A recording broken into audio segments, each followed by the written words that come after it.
What is up, ladies and gentlemen? There we go. I've got the popping of the top. Welcome to Liberty Libations number 147. Nick, what are you drinking today, man? Nothing right now. Just not feeling it. You trying to stay sober for the Steelers game? Is that the deal? Yeah, that's part of it. I don't know. I just wasn't feeling it right now. Gotcha. All right, Alden, what are you drinking? Right now, the opposite of trying to stay sober. I've got my first beer lined up is a local IPA from Hutton and Smith, and then I've got a very tall gin and juice, and I'm sure I'll need another beer by Trivia. So. There we go.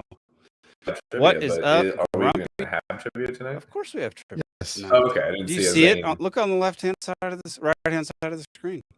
Fair. Yeah. I'm drinking Kettle House Cold Smoke. Freaking delicious stuff. Is it like a Rauch beer? Like it's a Scotch ale from Missoula, outside of Missoula, Montana. A place called Bonner, and absolutely amazing. Nice. I like it. If you're in Montana, highly recommend going to Kettle House Brewing Company in Bonner. Bonner. And yeah, you could pronounce it that if you have a specific accent for sure. I barely know her. We have Ciesielski and Alden Hardee.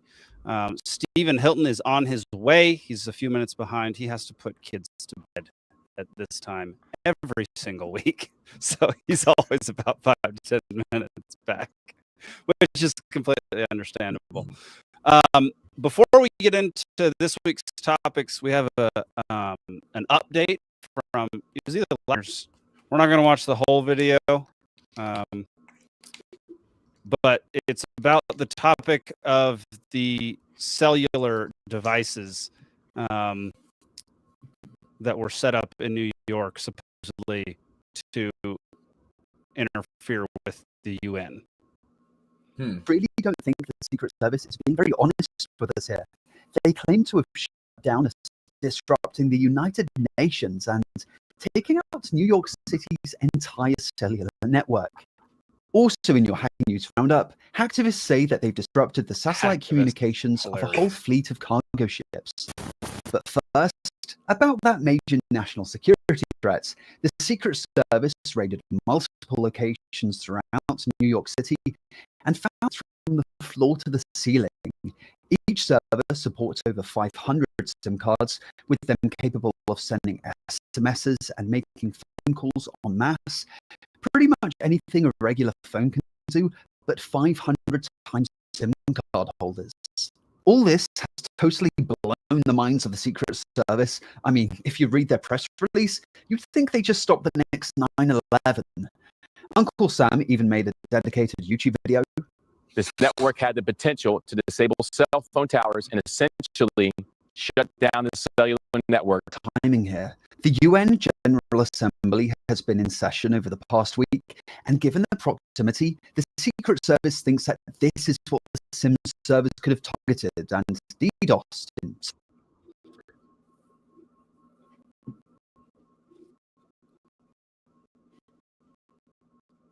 Told that we're breaking up on streaming, and I just went and checked it out, and we definitely are.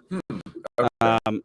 Let me, y'all stick around for just a second. I really don't know how to fix this one. Yeah. I'm just going to refresh, and I'll be back in just a moment. Okay. Yeah. All right. Worth a try. The old turn it off and back on again trick. Yeah, I don't know what would be. It would have to be on the StreamYard side, I would think. I don't know how that would be fixed. I don't know if it's just a YouTube thing or is it a Twitter thing also. Or...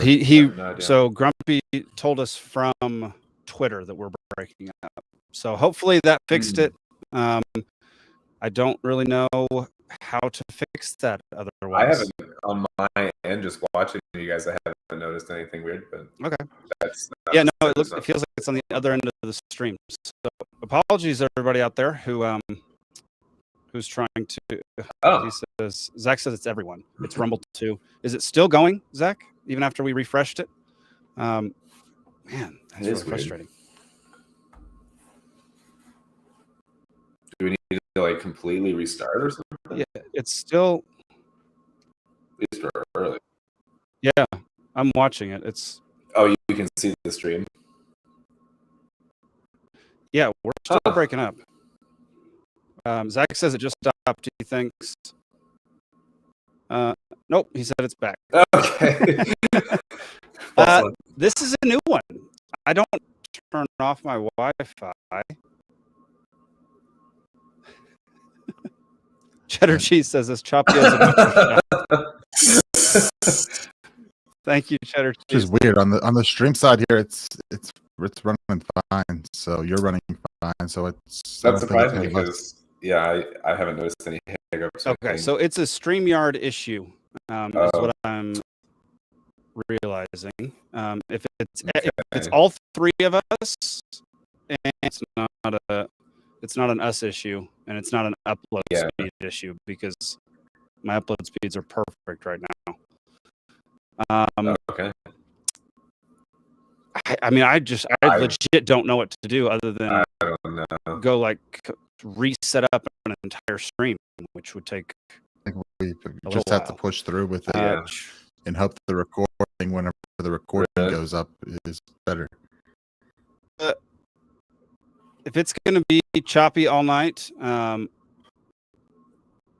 don't stick around and watch live. Maybe come back and watch. Watch post. We'll post the recording once we're not from the live feed because this is a StreamYard issue and I cannot control what StreamYard does. So, Stephen is in. Just to catch you up, apparently our live stream is choppy. And choppy is a butcher shop. Choppy is a butcher shop, according to Cheddar Cheese. So I don't know. So far, it's still choppy. I'm still looking at it. It's choppy. I don't really understand why it has to be. I'm going to exit, come back in one more time because I'm the only one.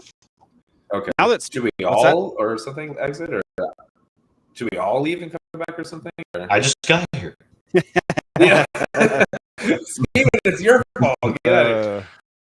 It's clearly your fault. This thing we've already been dealing. Yeah, Grumpy said he switched to X, hoping it was better. It isn't. Like I said, in the thing here, it's fine for us, and that means restarting a new stream wouldn't help anything. But if we can see each other just fine and hear each other just fine, then we're recording okay. I guess that's probably just the for our live audience, y'all are probably the biggest part of the show. So it's streamed for y'all. Yeah. We're gonna complain to StreamYard tonight. But come back, watch the replay. We'll record this whole thing and put it out as soon as the show ends, and we'll re-upload it to YouTube and Rumble as well. So we'll throw a special surprise at the end so that everyone has to come back and see what it is. Yeah, the special surprise definitely won't have anything to do with testicles. So hopefully it clears up. Too bad. That's the only thing we can hope for at this point. Apologies to everybody. It's going to suck not having you all in the comments as much, but it is what it is. I can't really. Yeah. When we heard that there was stuff going on like to the audience, good night. That was what Zach says this is a conspiracy to keep the audience from winning. Zach doesn't have to. You don't have to be in the audience, Zach. You're just on your sabbatical right now from. Dude, this from sucks. producing. We've got a pretty large audience right now across all platforms. So this really blows y'all.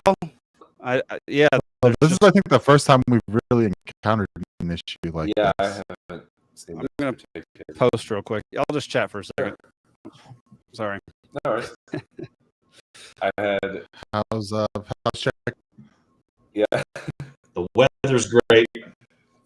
Yeah. The in-between weather where it's actually pleasant outside. Yeah. Yeah. It's a little brisk in the morning. The sun comes out. It's hot again. It's just, this is the time of year I really get sunburned.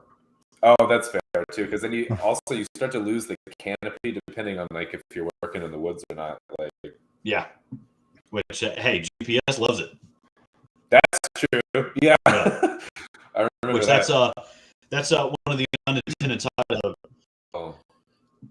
And it's not just surveyors; it's engineers. It's there's people in the coastline industry, people in forestry. Anybody that's having to process any kind of GPS reading, the centralized GPS processing is done by NGS, which is a federal department. Yeah, absolutely. Well, my way around it, I use the Aussie. Oh, same technology. Okay. It's just that's a good way to go. Hosted by them. Upside down. Yeah, right. All right, y'all. I refreshed. Hopefully, we'll get there. Okay, everybody. We were just watching a video on last week where the Secret Service had discovered a whole bunch of SIM card farms, and the Secret Service made it out to be some type of potential disruption of the UN and a hack of the UN. But it turns out none of those things can do any of that. I was only wondering about that with SIM card. It only had the capability between all of them of sending 19,000 as 10 million or whatever is nothing. You can also just buy those SIM farms. They're for like texting campaigns and stuff like that. It was not. I was wondering when they were talking about hacking. I was like, how are SIM cards adding to any kind of like hacking ability? I didn't realize. Yeah, but it's not my field. I don't know. So but my first thought was so it's a spam farm. It's a spam farm. Yeah. Which you can't complain about them taking out a spam farm, but let's not make it out to be some type of national security emergency. Right. Yeah. I want to explain that. That was good. Yeah. So that was just an update from last. I think it was last week we talked about that. So what was it? The Secret Service that was? It was the Secret Service blowing their efforts and saying that it was. Yeah. They themselves were saying that the actual threat story. So that's news to me. But. And which makes like Secret Service should. That didn't sound right either. I'm still confused why the Secret Service was the one who did it, and I haven't gotten a great answer on that. It was probably for a Democrat campaign. Oh. And I don't know. The conspiracy train runs both ways here, right? So that's fair. Probably some Democrat political campaign is like, no, hey, go take that stuff, shut it down. What are we going to say, Walt? Yeah. Right. Yep. Keep claiming the Patriot Act, exactly. Yeah. So just got a private message from Zach. He said he's seen the same choppiness on Kurt Metzger's podcast, and he uses StreamYard as well. So it's not just us, it's StreamYard. So it's a StreamYard thing. Zach said it also usually goes away after a little while. So if you want to stick around by the end of it. So, all right. But not digitally frozen. You mean physically? I mean legit physically frozen. Yeah. I'm outside once again because my house is a disaster. And yes, that is 8 inches of snow on the ground behind me. Oh. The minor inconvenience you put up with it. Inconvenience having to do the podcast on the front porch. That's the only convenience. And hopefully this is a temporary situation and eventually you'll... Yes. Okay. Yes, on a podcast bunker. That is exactly right. I believe Alden loves the topic that we're going to be talking about next. We've chatted about it quite a bit. We're going to watch, it's a longer video. We might stop it about halfway through, but it's about the CIA and the government in general being involved in movies in Hollywood. Not an accident. Every Hollywood movie about the CIA is pro-CIA.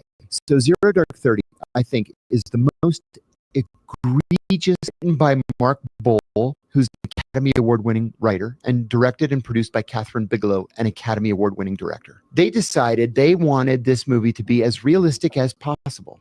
So they reached out through the CIA's Hollywood branch to the Office of Public Affairs. They said, we want to do this blow-by-blow account. They decided to give Catherine Bigelow and Mark Boal unprecedented and unfettered access to everybody who had worked on finding bin Laden. They start a classified mock-up of the bin Laden compound. Now, that's a violation of the Espionage Act, number one, providing national defense information to any person not entitled to receive it. That's punishable by up to death. They had the deputy director of the CIA, Mike Morrell, house when we killed bin Laden. They were all, remember that famous picture? They're all watching the TV and watching it go down. And then to thank the agency for these classified briefings, which indicated that the torture program led to the location of bin Laden, which was a complete and total lie. Great analysis led to the location of bin Laden. But to repay these agency people, from the lowest analyst all the way up to the deputy director, then the swells at the CIA are so happy with this wonderful relationship that they invited Boal and Bigelow back to the CIA to sit in the bubble, which is what we call the CIA auditorium, for a classified speech by CIA Director Panetta. What did Panetta say in this classified briefing? He outed the names of the SEAL Team 6 officers who killed bin Laden. Every one of those was a separate violation of the Espionage Act. And whatever else he said, we don't know, because 27 lines were redacted when the CIA finally released the transcript. And then afterwards, he said, because in my case, the judge set a precedent. She said, you can accidentally commit espionage. The definition of espionage is providing national defense information to any person not... All right. So this isn't a surprise to, I don't think, any of us. No. But a signal chat. So anyone who Yes. doesn't Chat know, is John appreciated. Kiriakou, who's the guy who's talking, who was just on Rogan, I've been meaning to listen to it, was the only guy in the CIA sent to prison over the CIA torture program under the Bush administration. And he was sent to prison because he exposed it rather Well, than then I know to participated. trust him. Of course. It's like if you've been sentenced or persecuted by the government or by the CIA, it's like now I'm more inclined to trust you. It's like street cred. Yeah, he was a CIA officer and he exposed the torture program rather than go along with it. And he ended up in prison, and all the torturers ended up, Like receiving fat government pensions. And... Yeah. It's so, first of all, if it was a fictional movie, Zero Dark 30, if it was like presented as a completely fictional movie, that movie is freaking stellar. If you haven't seen Zero Dark 30, highly recommend. Incredible movie. Just 100% lie. So as a sidebar, good movie. Yes. Sketchy. Yeah. Correct. Yeah. It's a phenomenally written, acted, and directed movie. Like it was extremely good. And that's probably why they were so excited about it, because in my opinion, I think it's one of the best government funded and advised movies or show of all time. Like, I think it's in the top 3 that I've ever seen where the CIA or any part of the government was actually involved. But neither of those were great. I mean, they were actually they were fine. pretty solid, I think. Dude, they don't go play football shirtless on the beach ever. For real, that scene is. I just wish I could just delete the chapter from the movie and just like have a button to skip it. Like, don't make me watch this G shorts fucking football on the beach scene, like with this terrible fucking mall music. Where did they do that? That's what I'm saying. It's like it was like hearkening to the first one. Don't do that though. Come on. Be better. Be better. Make it better. In the 80s, fine. I'll let that slide with the first one. But like today in the Maverick one, please no. Yeah. Stop it. So this kind of thing. Oh So my what God. are, I what are almost some brought of it up the just to, what are some of the more egregious films that you can think of? So in general, I was going to talk about like the history of this, like as it started. It started with the CIA basically went to Hollywood and was like, any movie that depicts the CIA, we need to film in Langley or some kind of a thing like that. Just any fucking movie, we need to approve it to make sure that it's a pro CIA message. Wow. And the guy talking mentioned that where he's like, it's not a coincidence that every CIA related movie is a pro CIA angle.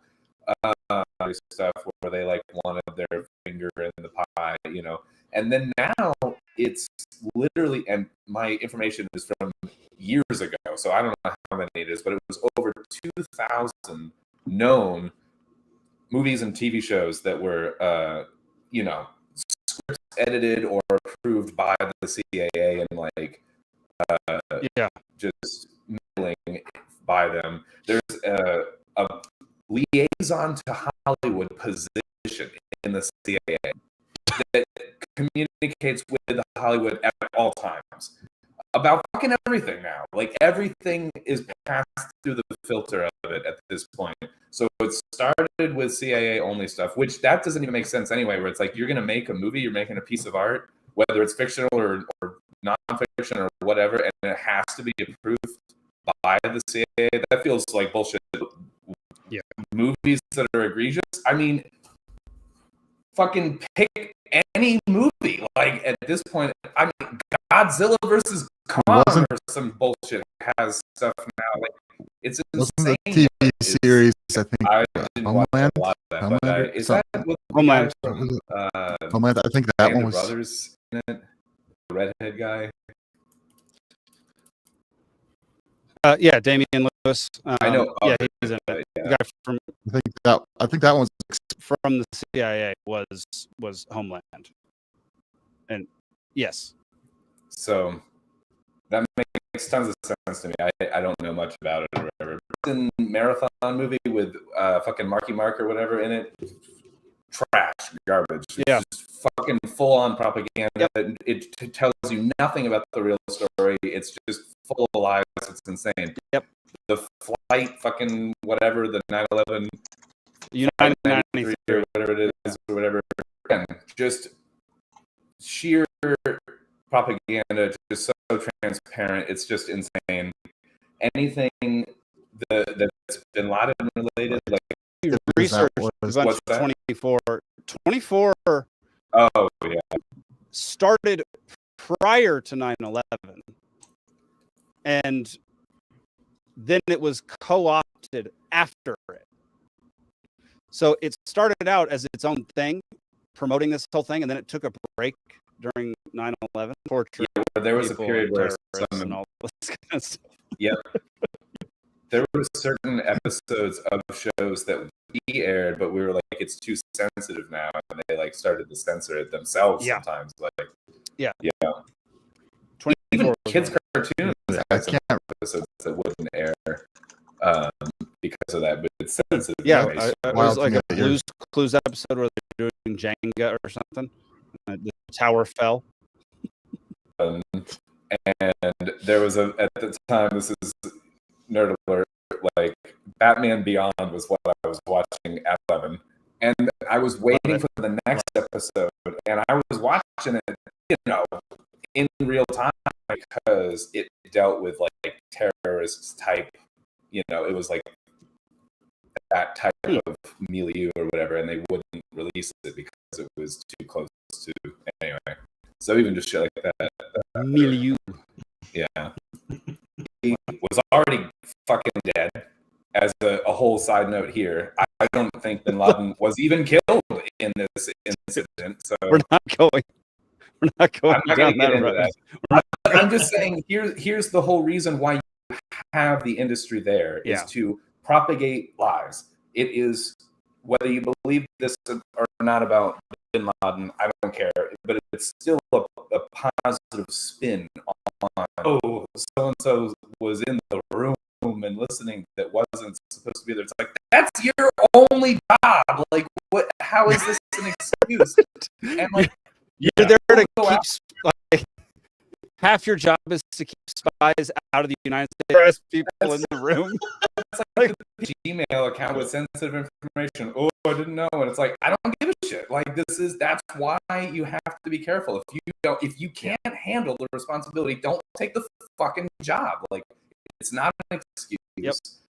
And Snowden is the working in the fucking CAA that are like saying these kinds of things, like, oh, we didn't know they were in the room. We're just giving out fucking names. And the whole thing with Snowden, that they came down on him, they were worried that he handed journalists like sensitive information that would out people. And it's like, you're outing people right now. You're outing people yourselves. Like, and you're worried about him who's exposing your bullshit that is illegal. I don't know. Anyway. Yeah.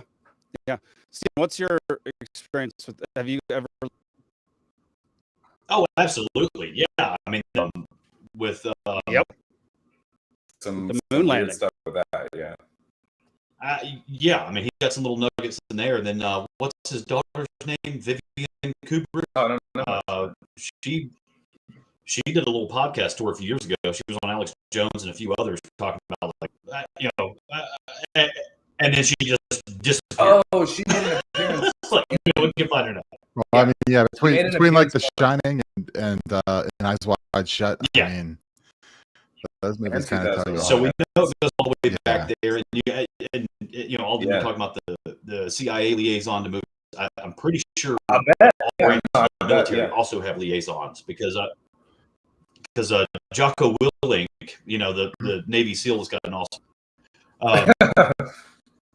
So he does little segments here and there that he'll post on his channel where he'll actually review like military movies for their accuracy. Because he'll say things like and he'll just rip and he'll watch like clips of the movie. He did it with the new Top Gun movie is what put me on his little movie review part of the channel. Mm-hmm. And then what you're talking about, it made me think of the movie that was back in 2012, Act of Valor. It was a lot of like first person, long clip action shots. He had some input on that. Some of the guys on his team were actually extras in the movie because they were actually using like actual Navy SEALs as the stunt doubles during action scenes. So they were doing like some of the action scenes. Yeah, I mean that's a cool way to do it. If you're going to be so they did some things like that, and then of course, I mean, if you watch that movie, I mean that'll get you pissed off. Is that the one about Operation Red Wing? I'm not sure. I think that's the one that there was one that was Operation Red Wing where they go in and it's just wrong place, wrong time. They see a goat herder and they make a choice. Do we tie this guy up or do we let him go? And then they let him go, and he went and told Al Qaeda in his town, "Hey, there's some guys up there." That was the Wahlberg movie, wasn't it? That was The Lone Survivor. There you go. Okay, okay. So that's another one that comes to mind. And that one right there, I mean, you see Obama being a piece of crap on that movie, Operation Red Wings. Hey, we need some help. Sucks to be you. Clip. So, 100%. Keep going. Sorry. So, in the Survivor movie, I left there pissed off at my government. There's a few that get through. Yeah. There's a few that get through, and we're going to talk about those in a minute. Kill the messenger. Where he's playing Gary Webb. I never saw that one. So he plays Gary Webb. You know the story of Gary Webb, the journalist that lit off the Iran Contras. Yeah. Head. Yeah. Which, hey, those are always interesting. Look, my dad's a longtime cop. That is actually possible. The reflex. Exactly. But it's hard from behind the head. Like, yeah, that angle is super tough. He was double jointed, though, I heard. So you look at those things, and and then you see, again, Jocko's channel, the military, the government, they absolutely do collaborate with Hollywood, because you time when everyone's seeing the Ukraine war, they see what's going on in the Middle East, what's going on in Gaza. No one's really joining the military, because then you got this freaking address that's representing the military. Whatever Rainbow Sparkle, whatever it was, doing the Navy recruiting operations. Enlistment was way down, and then like that. Yeah. I'd be curious to see a graph of like if there's like an insurgent, periods with correlating with movie releases. That would be very interesting. Do they release the numbers of folk list like I don't know on a monthly basis? Or there's numbers somewhere. I think I don't know how public it is, but I'm sure you can Alden, get that would be a really It would be interesting thing to research. to see like going And back and to, like, what older movies to, coincided like, the first with time. what, I mean, that, especially what Alden would consider a conspiracy. 9/11, massive recruitment after. Oh, absolutely. That one's known. Yeah. But I wonder what kind of other events have happened that might have been orchestrated behind the scenes in order to get more, in order to have at least a side effect of getting more. To recruitments and passing certain legislature and sometimes invading certain areas and Yeah. Well, and then now we're in an age too where you've got this handful of guys in a boardroom. You're talking 5 or 6 guys at the table command tens of trillions of dollars of assets now. Who's to say that they can't go, oh, well, we know what the government reaction to this is going to be, because we also collaborate with them on how to do conflict resolution. Yeah. We can just go, kick the sandcastle over right over here, and then they're going to do that, and then we can swoop in on both sides. It's scary to look up who's in different think tanks that just do this and just basically try to just play political chess all the time with things like this, and have the resources to create events, whether it's financial. And I don't know if I even mentioned this on our 9/11 podcast, but the amount of the people that were on the 9/11 official commission report or whatever that were assigned to it, almost all of them were in some of these different neocon think tanks and stuff. Oh, you mentioned that.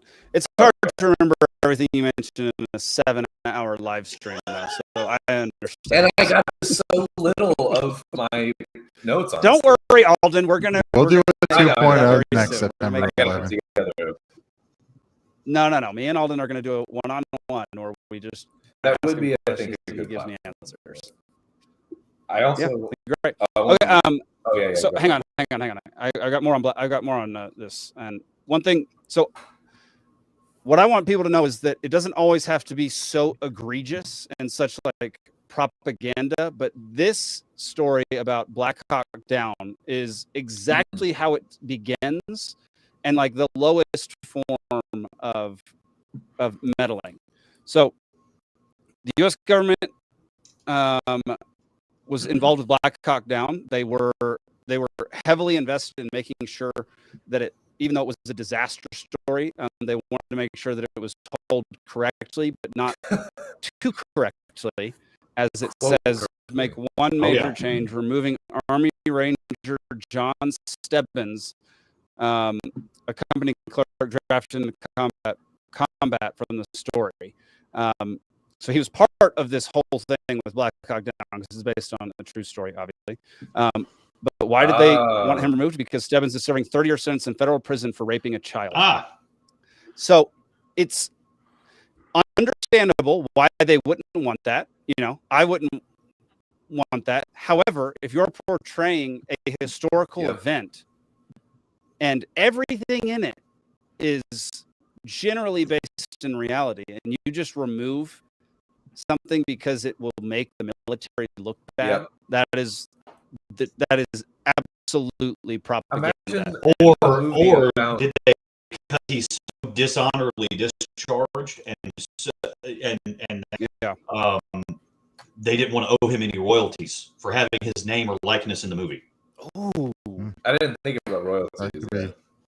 But no, it's one of those of hey, we're about to make millions off of the story, and you're such a POS, we're removing you from it. it still brings up like, Interesting. why do they have so much leverage over Hollywood to be able to say just nope? You know what I Well, mean? a huge part of that is that, like, if you want military assets in your movie, they'll give it to you. But the cost is they get their say on what's in the movie and what's not. So you give it up because how else are you going to get fighter jets? I mean, I was going to bring this up. fighter jets. You're not finding these fighter jets really on the market, not modern fighter jets. You're not getting. You can win them on a Pepsi cup, from what I hear. Like, that's a whole different story. But yeah, you've got to get these things to do these movies. I mean, they're expensive. There's a lot that goes into it, and the deal is basically like stuff because it's good for us. Some of the movies that have been funded by the government: Black Hawk Down, Zero Dark 30. We got Animal Farm. That's an anti-communism thing funded by CIA. Wings.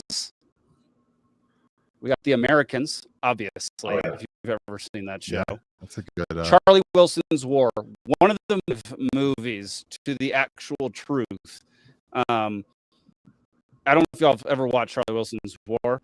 No, it's a diplomatic one. It is a great movie. It's just dog shit as far as real world implications. Yes. Yeah. But I'll tell you what it did though. For boomers to actually be keen to the fact that movie is it. Yeah. That's I did do that. But yeah, like, if you want to do a deep dive, they got a lot of stuff across. Like that one thing right there blows the lid off a lot. I think one of the most accurate shows is actually Veep.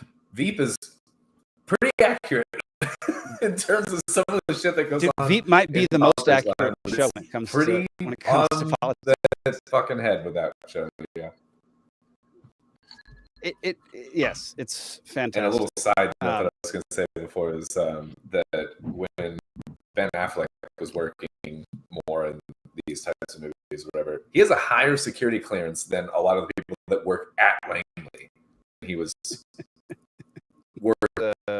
stuttering or choppy. Team. Oh no! I was hoping it would have resolved by now, but I guess it's not. So, yeah, some quack. Here you go. Read that. If we're just going to keep recording, and it'll be out later tonight, early tomorrow morning. It's just fine. You can go watch the Steelers winning instead.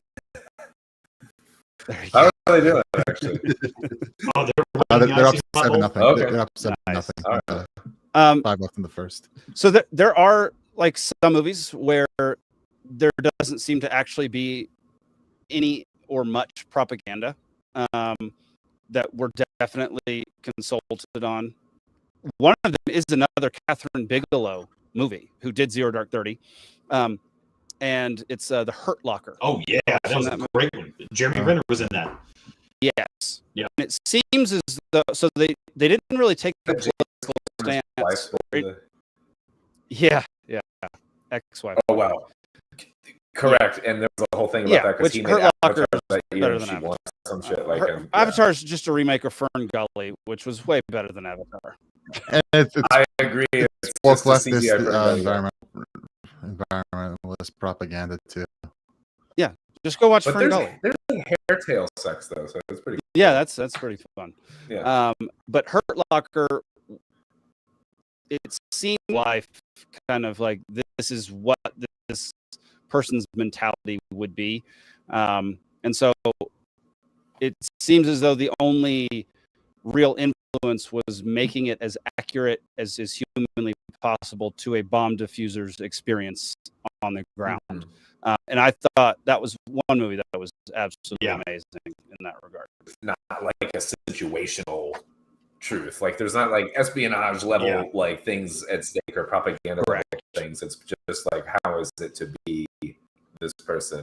kind of reminds me of like Jarhead a little bit too, which is more like just getting in the psychological Jarhead was nuts. state of a soldier and just kind of went like on a crazy road through that. What about Stop Loss? Y'all remember that one? I never saw that. I never saw that. Familiar. Who's Okay. in it? That was Channing Tatum was in that. Oh, okay. I like Channing Tatum. But it weird. was I don't know about Bush was still president, and people were being stop lost. Basically, it was like they were done and then being called back to action and redeployed. Oh, Yeah. interesting. Mm-hmm. Yeah. Okay. So that's another one where you see that one and you're like, screw you, government. What? Yeah. What I find interesting is when a foreign director directs a military movie for like that's about American troops. What's a There's good been one instance? recently. Yeah. Guy Ritchie did one with Is it the Covenant or the? Yeah. That's actually. And I don't know what kind of influence. Guy Ritchie doesn't seem like the kind of guy who will. I forgot he's British, right? It doesn't seem like the kind of guy who's going to put in. His track record is a little I different would than think most. with the leverage that they have over like what Nick was bringing up with like if you want to just use, and a lot of it is just like, hey, let me see the script, and they'll just comb through some stuff, and if there's nothing there that they really object to, then fine. But there's still procedures that I wonder if they maybe still met. That's interesting. Well, and I only flip as a fiction movie. So like some of the Mission Impossible movies, some of that stuff is like, how does that stuff exist? Because then like you start looking at it like, oh, we do have that tech. Oh my gosh. Yeah. Yeah, that's interesting. Almost like the hiding in plain sight under the nose thing of like, this is a fiction. And then 10 years later you can go buy it for $5,000, Yeah. It's like some science fiction movie about some microwave transmitter weapon or whatever. Like what is Batman Begins, where they had the microwave transmitter, and then like 10 years later, it was the first one of the. Yeah, They're trying to find Joker. You guys are high. It's Dark Knight. The microwave vaporize the water and release the scarecrow fucking fear toxin thing. Well, no, what we're thinking of, Jake, is like that cell phone tracking. That's what I'm. It doesn't I'm thinking about the matter. cell phone tracking thing that maps the whole city. That's another whole. That's a totally separate technology. What technology were you just talking about? The fucking one that evaporated the water, microwave, then like vibrating water molecules with microwaves. Jesus Christ, it doesn't matter. All I'm gonna say is that fucking technology does exist, and with these microwave guns that heat the surface of the skin and agitate it. And you can watch videos of people like fucking like Moses parting the Red Sea, where people just it hurts. I'm glad you brought up the Batman movies, because if you go back to like if you remember the plot of that movie, right? So people were dying, right? Because it was like the skincare stuff. It was all binary agents. There was stuff in the makeup. There was stuff in the skincare. There was stuff to get that, like the epoxy for plumbing that gets hot when you mix the two together. Chemical. As soon as you mix the right two or the right three together, boom, your head's blown off. Your face melts off. It's and now and no one, we know that's actually happening. No one could use the different like cosmetic, All right, y'all. Yeah. We're gonna keep talking about the CIA. Oh yeah. It continues directly into the next topic, which is Trump says he authorized CIA in Venezuela as Maduro says no to regime change. It seems like a covert thing where it needs to be covert to actually work properly.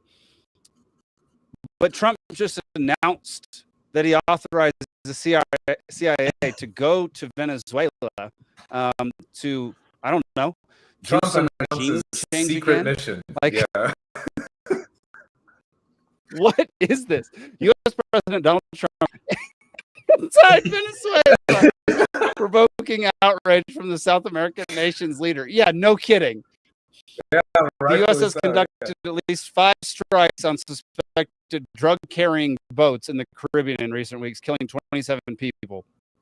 The U.S. Air Force B-52 bombers also circled, let's see, Maduro, whose legitimacy as Venezuela's president is internationally contested, has appealed for peace with the U.S. Just this first sentence just killed me. Yeah. Oh, authorizes. First off, why? Second, what has been the history of the CIA in CIA in Venezuela? Venezuela? Oh my Well, god. so to start, but to start on this, they're looking at maybe the whole Israel-Gaza thing being put behind us. I guess the neocons need their next conflict to go at, and they're looking back at the Western Hemisphere here, which, we could go through a whole bunch of Central and South America CIA covert actions there. But I'm not mistaken, the winner of the Nobel Peace Prize this year that was announced just this past week was apparently the female opposition leader.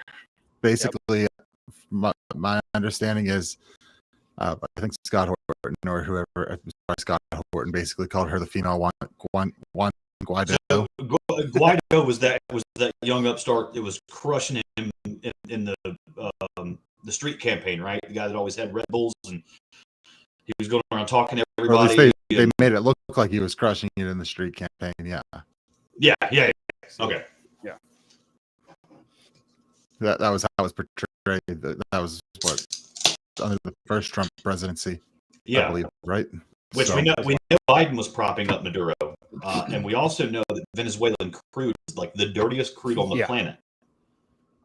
It's nasty. It's sweet crude. The Texas tea, right? The Brent crude. There's not a whole lot of processing to make it ready for a gas tank. Whereas Venezuela is literally like sludge. It's like tar balls.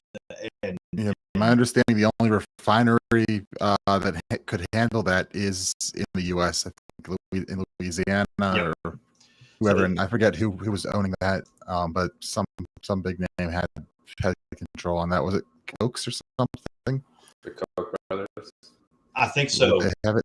Yeah, because that's or not oil, but exporting processed oil into actual products. We're top of the pack, from what I understand, or at least we were a few years ago. Yeah. People send their crude to us. Is it easier to process like tar sands than it is this crude or something? Yes. Wow, that's interesting. I didn't even know about it. Yeah, the Venezuelan crude is the hardest to process, and that's why. So and reserve, like, I think he cut their strategic reserve in half while he was in there. That makes sense. And then bought Venezuela. And then bought like so much of the Venezuelan crude. Weird. And so now Trump gets in, and it's literally gummed up the works. Like they literally. That's funny. I knew that Venezuela had so much of their own crude, so I was like, why is Venezuela always bidding on crude oil wells in other countries and stuff? And it makes sense because it's easier to process with their facilities. So they like export their crude and then import other crude that they can process. Okay, I didn't even know why, but that makes sense. Yep. But it's a whole lot of work. Yeah. I mean, Dave Smith has talked a lot about the overthrowing 7 countries in 5 years thing. It's very recently getting a ton of headlines. I don't know how it's so hotly contested at this point, but isn't this like outed even by, like, there's certain things that the CIA will even just admit after a certain amount of years. I don't know if that's even something that was that. Well, you know. I don't even know if that was a full-on CIA operation. I know that the CIA over the years has performed regime change in dozens So many of times. countries. Yeah, no, it's There's just countless. Yeah. almost every single South American country has been And overthrown they by the say CIA at some point. not our country, and I would even argue that we are in the pack of the countries. Well, yeah. that they have Well, yeah, been I would agree with that interfered too, with, especially after the with first Trump JFK at presidency, least, where it and- was so obvious. Yeah. And I was the going way back. CIA is not the person actually taking the shot that kills the leader either. They're Correct. just they're in the pack of people going, get that guy, that one right there, get him. You know, Right. Yeah. You can stage a fucking coup or a riot or something though, and basically just be like, let's see when the dust settles what happens, you know. And Yeah. there's all kinds of ways to go about stuff like this, but Yeah. right? And I didn't want to spend too much on this conversation. I thought it was absurd. I just thought it was a good thing to have back to back with the I like propaganda, that. so you can see Yeah. exactly like they're influencing movies that then influence you Hmm. to like the CIA. And you know, I love a good spy thriller. I like a good spy movie. Sure. They're really fun. But like, But just you, like you should separating. definitely know that you are being propagandized Yes. at when you're watching one. Just most like of the time. separating art from artist, you should also be mindful of like art from like history or like the product or the Yes. message that is coming through. And eventually I'll talk to you, Jake, more about this, like, because I have plans to kind of like start to like unpack different movies in these ways. And there's Nice. like levels of symbolism and propaganda. And what we're talking about now is more of like an obvious level, like a militant level, a CIA level. It's very like, just like, you know, bread and butter, like concrete level kind of propaganda that's more obvious. And they're not shy about it. Like a lot of their movies that they, you know, it's like they're waving a flag about it. Like it's so obvious. And then there's other levels of symbolism and stuff that I think is more subtle. And I think the CIA is starting to get into that and trying to sway public opinion through pop culture on other things. And more subtle messages, not just militant only, but like with other things that are more just, you know, of the times and kind of zeitgeist type shit or whatever. Yeah. Well, I mean, we know in 2016 they created a memetics department. Did they really? Did they? Oh, yeah. I'm not surprised. Yeah. Yeah. But Wow. yeah, because Kekistan was and 4chan was, you know, handing Was the eating their government's ass lunch to with them. it. Yeah. Yeah, and then they were like, "Well, tell you what we're going to do. We're going to give them jobs." That's hilarious. That's amazing. Yeah, I mean, that is a good strategy. Like, and I've seen that strategy implemented where somebody will be like, "That Catch Me If You Can" was kind of about this. I don't know if y'all ever saw Catch Me Tom If You Hanks Can. and Leonardo DiCaprio when he was younger. Yeah, it's about a guy who was extremely good at forging, and he started working for the FBI afterwards to like be a part of their investigations unit for forged checks and things like that. And it's honestly, I mean, it's a phenomenal strategy for an organization. See somebody who's doing things that are hurting you and hurting the things that you are supposed to protect, and then hire them to do good for you instead. And a real good pivot for the criminal, and just be like, well, now I get, you know, a pension or whatever. Like, sure, I'll do this. Like, hey, some quack just said the sound has evened out. How about that? Hey, oh my God, there we go. Resolved. All right, only 55 minutes into the stream. Yeah. Thank you. The second half will be better. Well, actually, you know, for the 60 of you that have stuck around, thank you. I appreciate it. You get an award, favorite, even if the audience doesn't win trivia tonight, which they now stand a chance because we have audio again. They're no longer losers. Dedicated audience. Yeah. They're winners and no longer losers. Y'all are totally winners. Thank you. We love you. And it's time to move on to the next topic. I am not fucking drunk. Long my teeth are blue. Every pretty girl deserves to go to a ball. This is everything about it's a clam. I love it. I gotta be honest with you, I feel like I'm a little bit too drunk to stand up. On Wiedersehen, asshole. I'm drunk right now. All right, welcome to Drunkard of the Week, the part of the show where we show a video of somebody doing or saying something that can only be explained if they're drunk, but they're not. You can nominate folks through our Discord over at peacefulc.network. You can also nominate people just by tagging us on X at Liberty Libation or hashtag Drunkard of the Week. this week. Please enjoy. Torah scrolls keep on turning. Just 2 days and we are through. Then we start. Is that Mike Huckabee? This is Huckabee and Friedman, the current and former U.S. ambassadors to Israel, We all have come to help Hatzalah, with some idiot comedian. and we want to help it thrive. Based right This is in here in Jerusalem. God's holy city. This is I my. had a feeling when I posted this, you were gonna choose this. Saving lives. Oh my god. Sweet home Yerushalayim. Oh my god. Good Lord. God's words ring so true. Oh my god. Sweet home Yerushalayim. I'm glad I just grabbed another beer because I'm gonna need it. Lord, I'm coming home to you. These are your Just heroes. think as you drunk I am. Oh my god.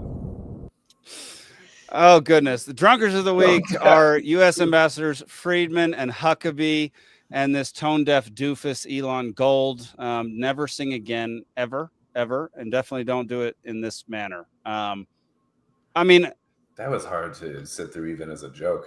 I'm sorry, like a sitting U.S. ambassador and a former U.S. ambassador to Israel Yeah. are playing on stage to Sweet Home Alabama, where the words are changed to Sweet Home Jerusalem, which is Jerusalem. I'm sorry, like, could there be any more proof that we're just owned by this country? This is insane, man. This is wild, right? absolutely ridiculous. I saw this and I had to double check that this was like actually real and not AI. Yeah, And then, Right, and then yeah. once I confirmed that, and then That's holy shit. I thought I this wish was it AI. were, man. God damn it. I wish it And was I- AI too.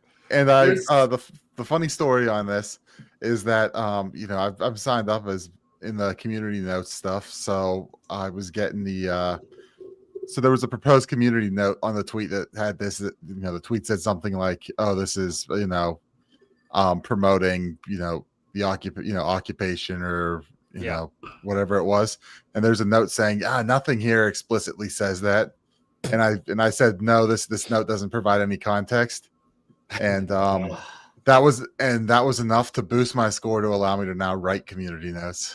Oh, how about that? That It finally got me to that level. So Well done. Well, and then next week it's going to be the same band playing next to a volleyball court with a bunch of greased up military guys going, hanging out with the boys. Yeah. That's good. Oh my I god. like that a lot.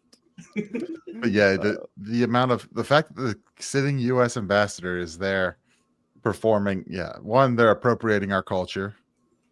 Two, the fact that They are appropriating our culture. it's just that blatant of a Zionist message, and like, we're backing you on whatever you want here, coming from two U.S. ambassadors to Israel. It was completely wild to see it, and like I said, I had to verify it wasn't AI. I wish it were AI, but I didn't doubt that it wasn't because of the amount of like just Israel-oriented culture and infrastructure that we have already, and fucking laws in a lot of states that like on the level of like mayor or some shit, where it's like if you're not allowed to take the office if you sign when you like take office that you like won't boycott Israel and just like crazy shit in like some weird in like Butt Beaver, Texas, or some little town or whatever the fuck. It's just bizarre. It's so integrated into our system now at this point that we're just like chortling the balls of Israel so bad. It's insane.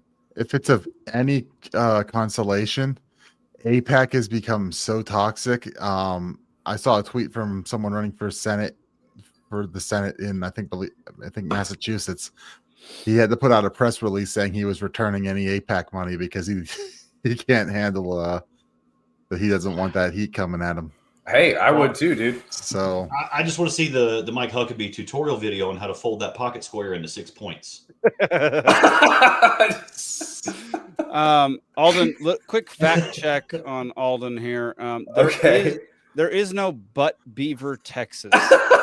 All right. So I said no. or whatever. Yeah. Or I mean, there's none of. Did you hyphenate it? It's hyphenated. But oh, my bad. Yeah. Let's hyphenate and see if that fixes things. Yeah. Oh man, there's still no butt beaver. Damn. I'm kind of surprised there's no Canadian city.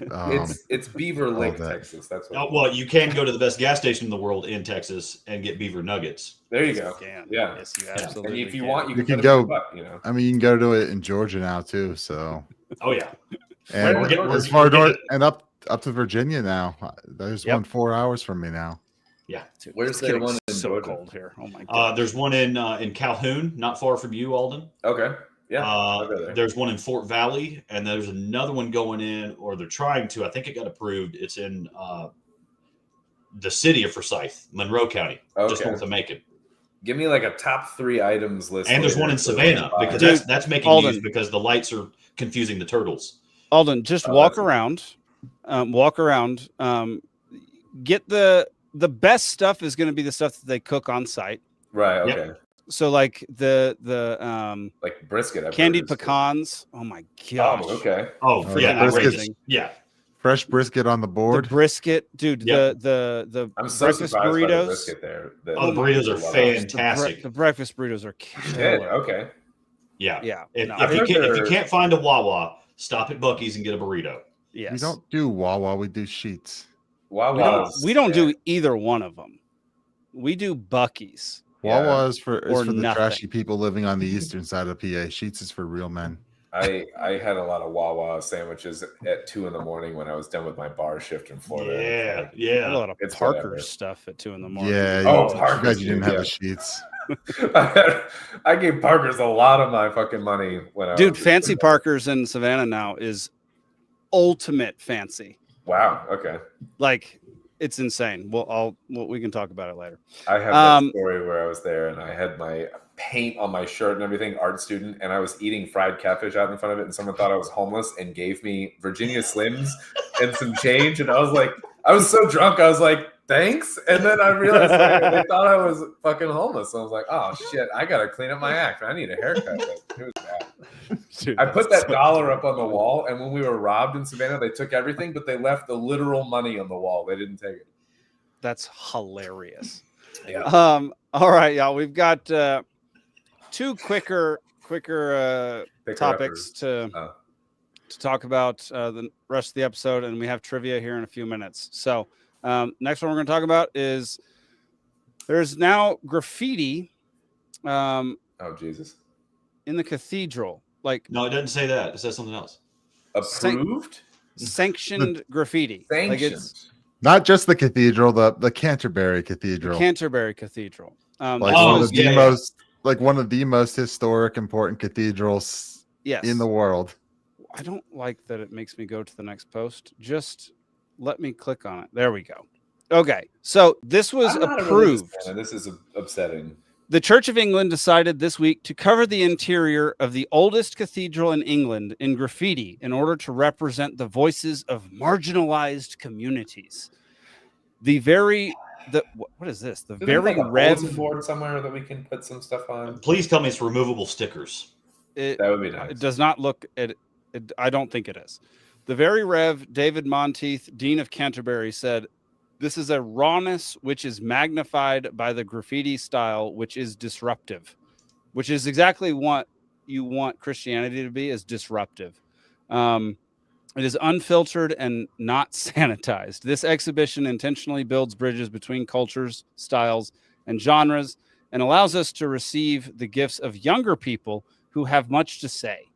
It's actually stunning how much the elite of Britain hate their own culture and civilization. That was not part of the quote. That was the person tweeting it. Well, you know what else is raw, unfiltered, and unsanitized? Glacier water in Alaska. And it doesn't look like that crap.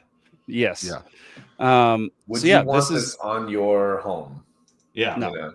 Yeah. I mean, it's wild that they allowed this. It would be one thing if, like, you know, the Anglican Church of Nigeria did that, like, as a, you know, screw you, we're out. but like they did it to themselves, and now they're like, look at how hip and cool we are. Yeah, exactly. You know, to the Canterbury Cathedral. Like, I mean, look at the marginalized building. communities. What? Like, you're talking an absolutely. You can get the gifts of young people on construction paper downstairs at Sunday school. Yeah, you don't put need it on your fridge. graffiti. Like, we're talking about a building that's over 1,000 years old. Yes, I mean, just beautiful architecture, just it's stunning. Absolutely stunning. Yeah, and your idea to reach out to marginalized communities is, hey, come make this look shitty. Yeah, this was, mind you, this was fewer than 2 weeks after they named what's her face. Should we put a mustache on the Mona Lisa? Like, what are like? See, so like, this reminds me. Some people would like to do that. I just recently rewatched the movie Jesus Revolution. You know, where they did the whole. There was a big revival in the 70s in California. There was a guy, Lonnie Frisbee. He came over and met this pastor. I forget the pastor's name. But they brought the hippies into Christianity in the 70s on coastal California. Okay. So at a time when everybody's doing drugs, all that kind of stuff, this guy Lonnie Frisbee was a hippie, but he was also, you know, a big Jesus freak, and he was like, "Hey, my people are desperate," and then, you know, this old hard nosed, you know, fire and brimstone type pastor that was all, you know, stuck up. He starts taking to this guy, and he lets him in, and his congregation didn't like it. His funders didn't like it. And then, you know, he starts bringing them more in, and then it wound up, there was like one single day where there was like 5,000 people got baptized, and they were all like under the age of, it was huge. It was, you know, they call it the Jesus Revolution. It's a great movie. Kelsey Grammer plays the pastor. But that's what radical acceptance of marginalized people looks like. So like one of his parishioners was like, "Hey, they're coming in barefoot. Their dirty feet are staining the carpet. You know, we gave you a lot of money last year for this carpet." Yeah. And so the next day you see him out front. He's got them all lined up and he's washing their feet before they come in. That's exactly what you should do. Jesus washed their feet. Boom. Like, that's radical acceptance of a marginalized community, right? Yes. Like, not let me deface my place to make it more acceptable to you. Yes. No, I'm going to clean you up and welcome you in. Yeah, dude, that's killer. That is such a that's an interesting message as a juxtaposition to this. This is yeah. That's so good, man. I'm not even, like I said, I'm not typically a religious man in the conventional sense or whatever, and that's disturbing to me to see just desecrating any building of historical, you know, importance like that with graffiti is like, that just feels wrong to me. I don't know. It just feels messed up. I'm not into it. Agreed. England, Australia, and Canada, and maybe Germany have lost their fucking minds, dude. I mean, all of it, yes, but especially England and Canada for slightly different reasons. But like, yeah, they really have. It's just wild how many people like fully believe that the church should be like religions should adapt to modern civilization, and like they're called, you know, bigoted or anti whatever if they're they don't preaching adapt. rules from 2,000 years and ago. It's like, hard to be modern.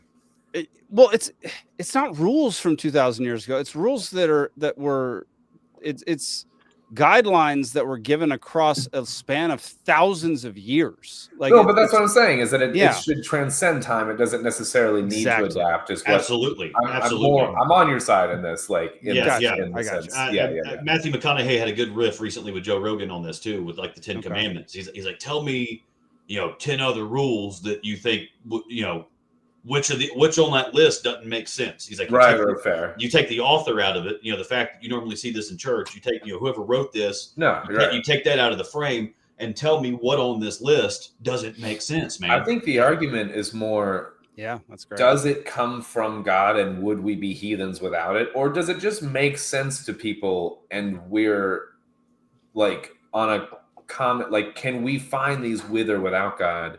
It's a good debate. I've seen like Jordan Peterson, I think, has talked about this. Like, it's the debate of like, is it inherent to civilization and we basically just put it in stone, or is it something that without it we don't have civilization and it comes from God. Like, it's an interesting debate. Well, yeah, and that was, two of the 10 on there talked about, don't take the Lord's name in vain, don't have any other gods before me. Well, okay. For an atheist or for a Buddhist, like, that doesn't really have any weight. Okay, I'll give you that. But hey, the other 8, tell me another culture on the planet that can't adhere to the other 8 and do better. Right. Yeah, correct. And McConaughey played an interesting part in a movie called Contact back in the day, where he was the religious component to the science component in the film, and that's actually a really good dichotomy. He is low-key Christian and libertarian.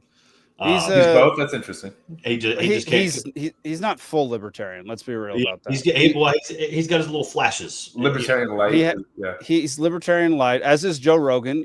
That's right. All these people moving to Texas are all libertarian lights. They're not full libertarian. Well, he was already there.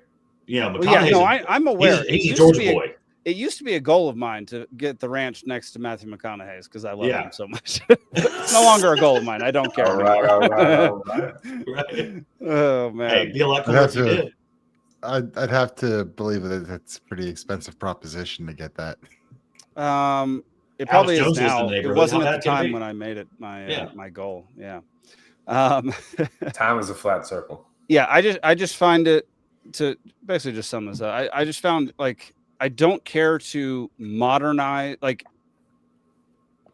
graffiti is not a pretty form of art. Like, Banksy made it kind of popular and somewhat introspective. But Banksy's doing different things than just like that standard. Correct. There is pretty graffiti. There is like the Andy Warhol type. They're like, I don't even care. None of what was shown was pretty graffiti. Don't even paint the stone a solid color. You know what I'm saying? Like, I don't even care. It's just like leaving the architecture as its initial, 100%. As far as I can tell, as close to its initial design and integrity, as we can. Like, why can't you hang banners? Just hang graffiti banners. Yeah. Like, you have to deface this. Have an event where you hang things as a temporary exhibit for a while or something. Sure, I'm okay with that. I don't or a vinyl wrap. When you're done, vinyl wrap. Yeah. like the old fat heads. You just pull it off when you're done. Yeah, have a douchey vinyl wrap around the whole building. I don't care. You know what I mean? Like, that's fine. And then film the movie inside of it, even. There you go. Yep. There you go. Have a laser tag. Who cares? But the permanent nature of, or semi-permanent, of defacing it feels weird even to a heathen like myself. Yep. Well, we're moving on.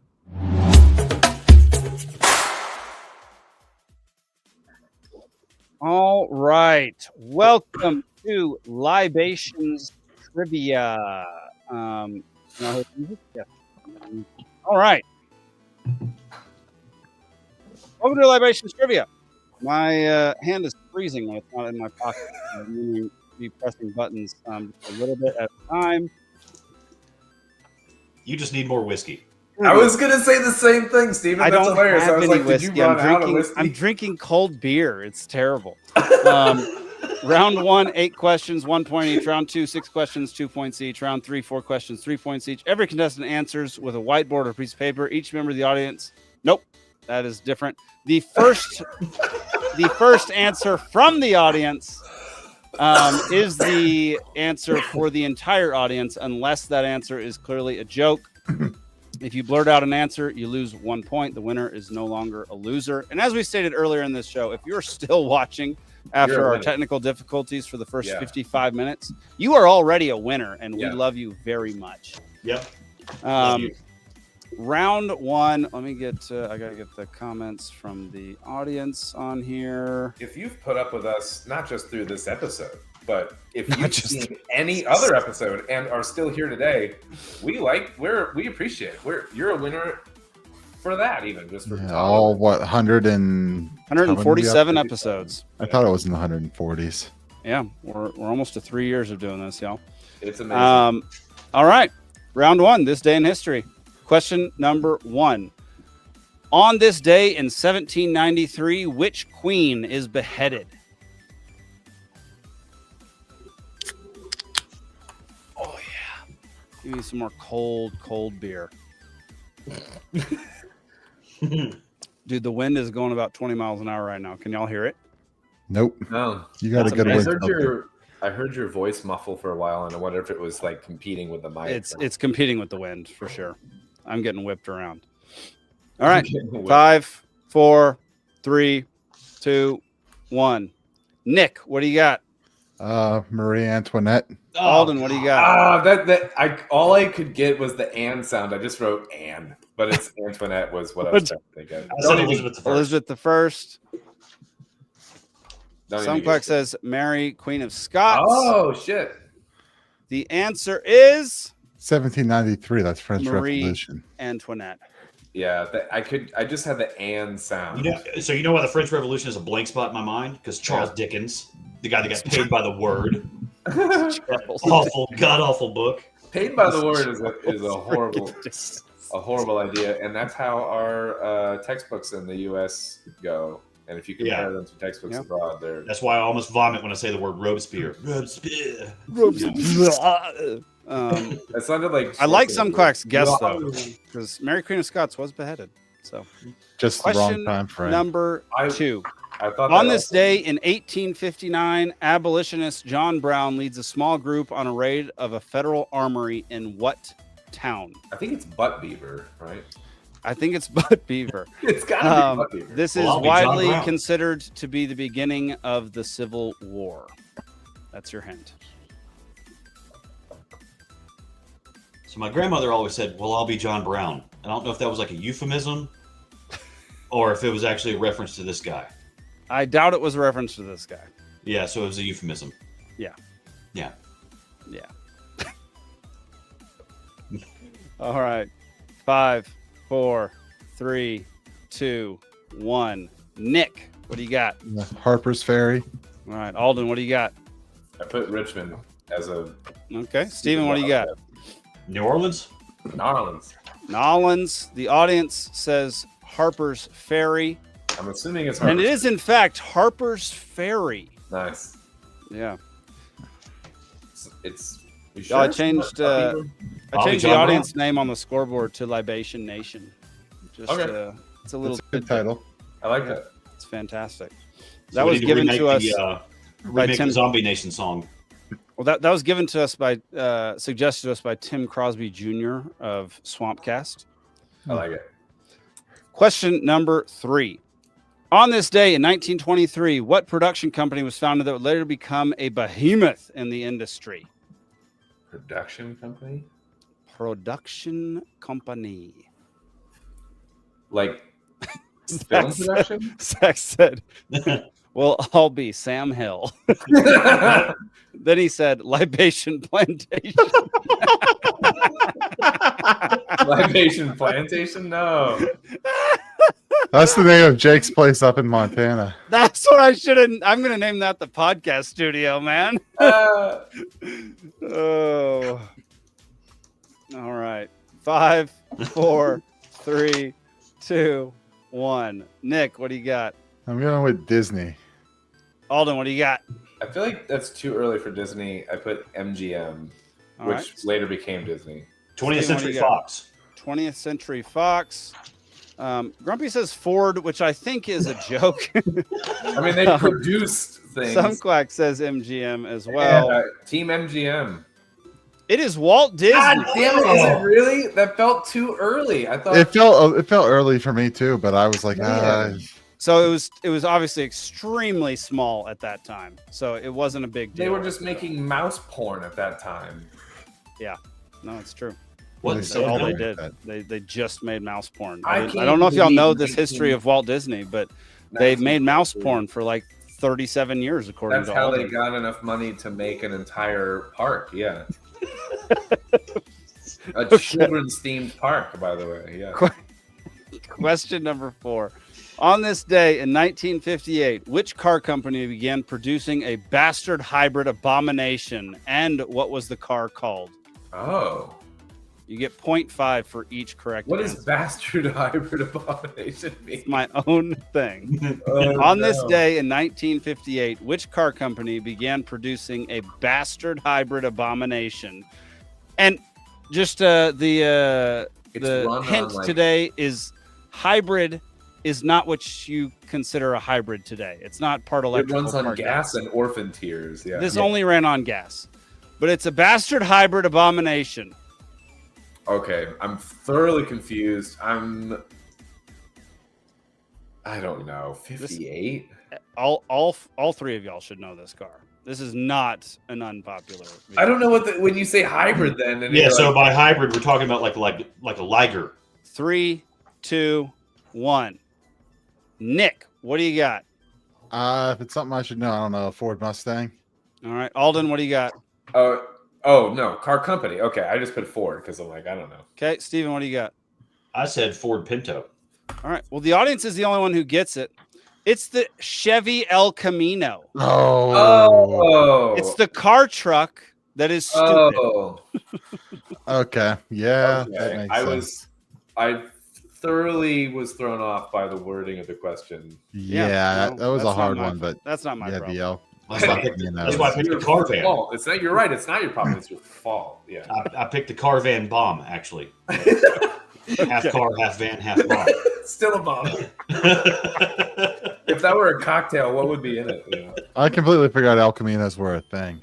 I know. It's crazy. Wait, Question number what 5. year did the Ranchero come out? The Ford Ranchero. On this day in 1964, China joins an exclusive club of nations. What was it? Jesus. What's the exclusive club of nations? Some quack says it's a beautiful ride. I come at some quack. I don't mind the El Camino. Shut up, Alden. Looking at the first year of the Ford Ranchero. Alden, answer the question first. I already did. I wrote down an answer. 3, Oh, 2, bro! 1. What year did you say? Was it 58? I don't remember. Yes, it was 58. I don't know if you said first or whatever, but the fucking Ranchero was first. It was 57. I didn't say first. It had nothing to do with the Ranchero. And he did say 58. Well, fucking Nick, 57 was the what Ranchero. is your answer? Commie. That's literally what I had. I literally put commies. Steven, what do you got, man? That's hilarious. UN? UN. That's a good. That's great. That's a better guess than That theirs. is a better guess. Yeah. League of Extraordinary Gentlemen and Bricks. If this is Ashawn, I'm gonna be Nuclear capabilities. The The old NC. Club NC. Oh, Not a fun goodness. club. Okay, question number 6. On this day in 1996, a human stampede kills 84 people at what sporting event? 1 bonus point if you can name the city. On this day in 1996, a human stampede kills 84 people at what sporting event? Bonus point if you can name the city. A human stampede. I literally don't know if I've heard those terms together. It was a human stampede. I've watched a video. Oh no, I mean I can picture it in my mind, but Yeah, no, it's atrocious. Nick, what do you got? It's some sort of England soccer game, and I think it was Manchester. Okay. Alden, what do you got? my only clue from this, and I've never heard of any of the story, but 1996 there was, I'm pretty sure, an Olympics, and it was in Atlanta. So that's right. Yeah. Okay, Steven. I said the March of the Bulls in Barcelona. Barcelona. I love that out of the box thinking, Steven. Yeah. The audience You heard says soccer stampede, match. yeah. They do not say what city. So the answer is soccer in Guatemala City, Guatemala. Wow. It was a World Cup qualifying match. It's insane. Soccer's these countries need to be normal and yeah. I feel like hockey is the most brutal sport, and soccer is the most brutal fans. Yes. Dude, Did you there give are me points on literal that? gangs based around soccer. Yeah, They're called firms, and they're awesome. I didn't know that. They're But not my awesome. general sense was I don't want to follow soccer.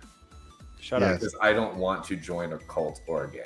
No, you should want to join a cult. Cults are fun. The rest of the world should just become men and like real football. I just watched. Even though the Bengals just pulled ahead. Oh no! I just watched the first season of Ted Lasso. That's the closest I've been to.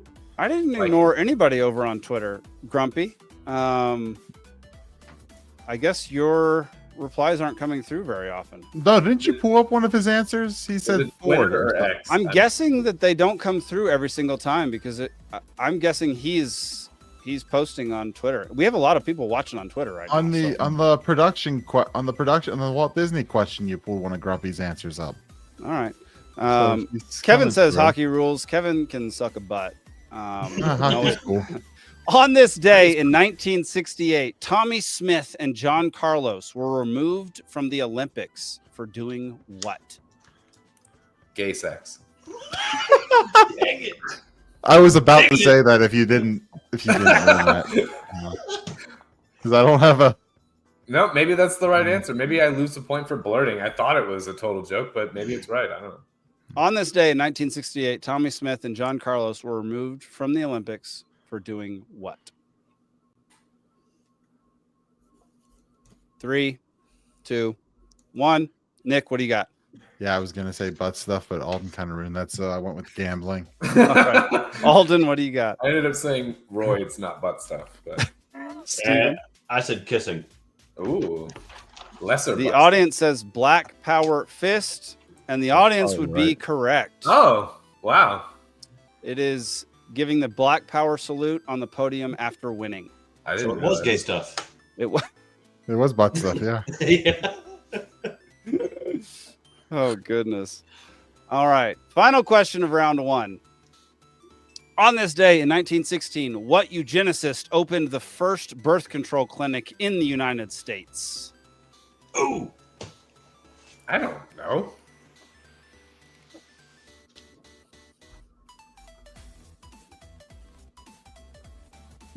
Five seconds.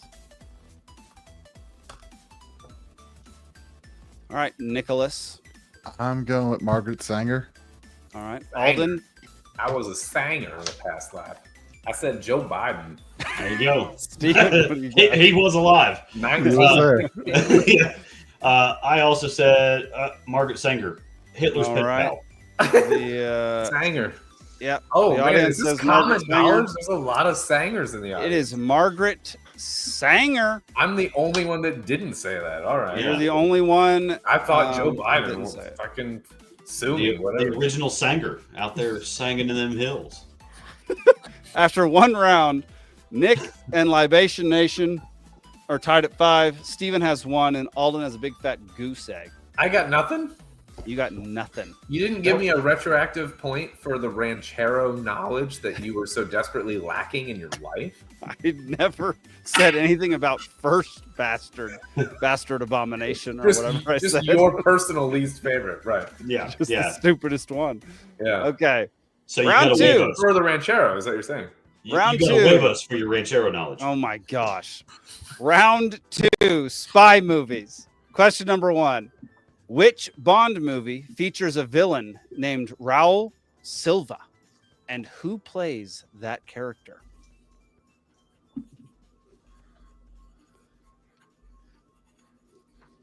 I will give one hint.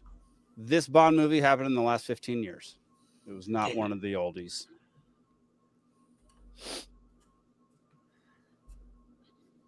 Raul Silva.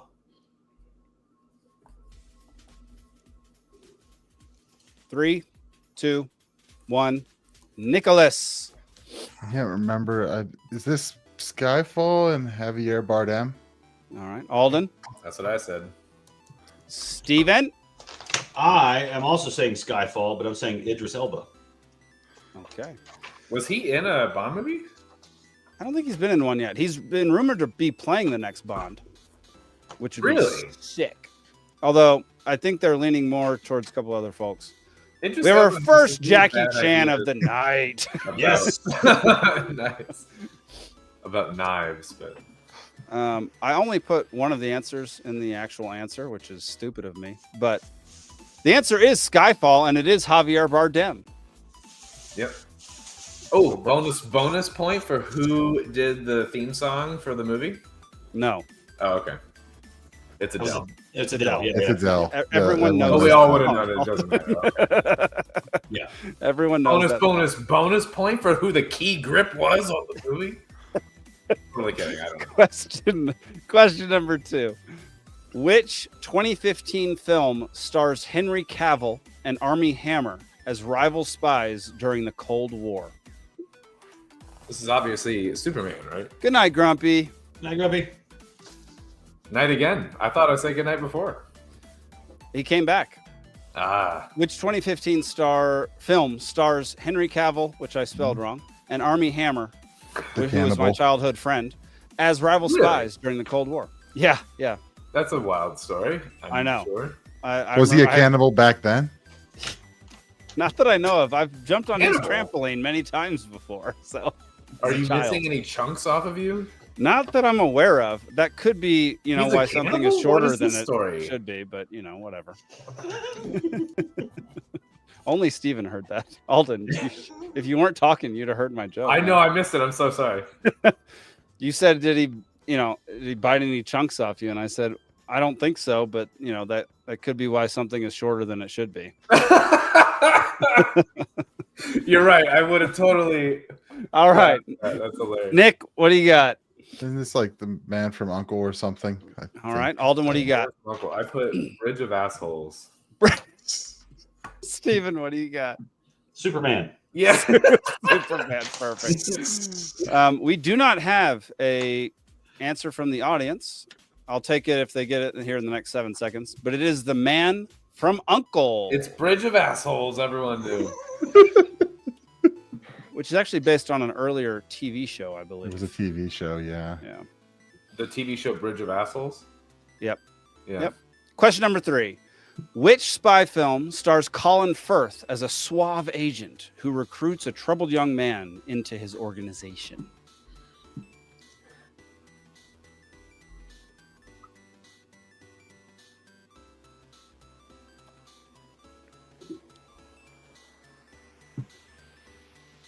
Three, 2, 1. Nicholas. I'm going something British and saying The Kingsman. Okay. Alden. It is The Kingsman. Okay. Steven. I don't know the name of the movie, but it's got Mark Wahlberg and Halle Berry in it. It's on Netflix right now. Okay. It's not that. Nikki says ungentlemanly warfare. Great. Oh, I think that was to the last question, actually. To the Henry Cavill question.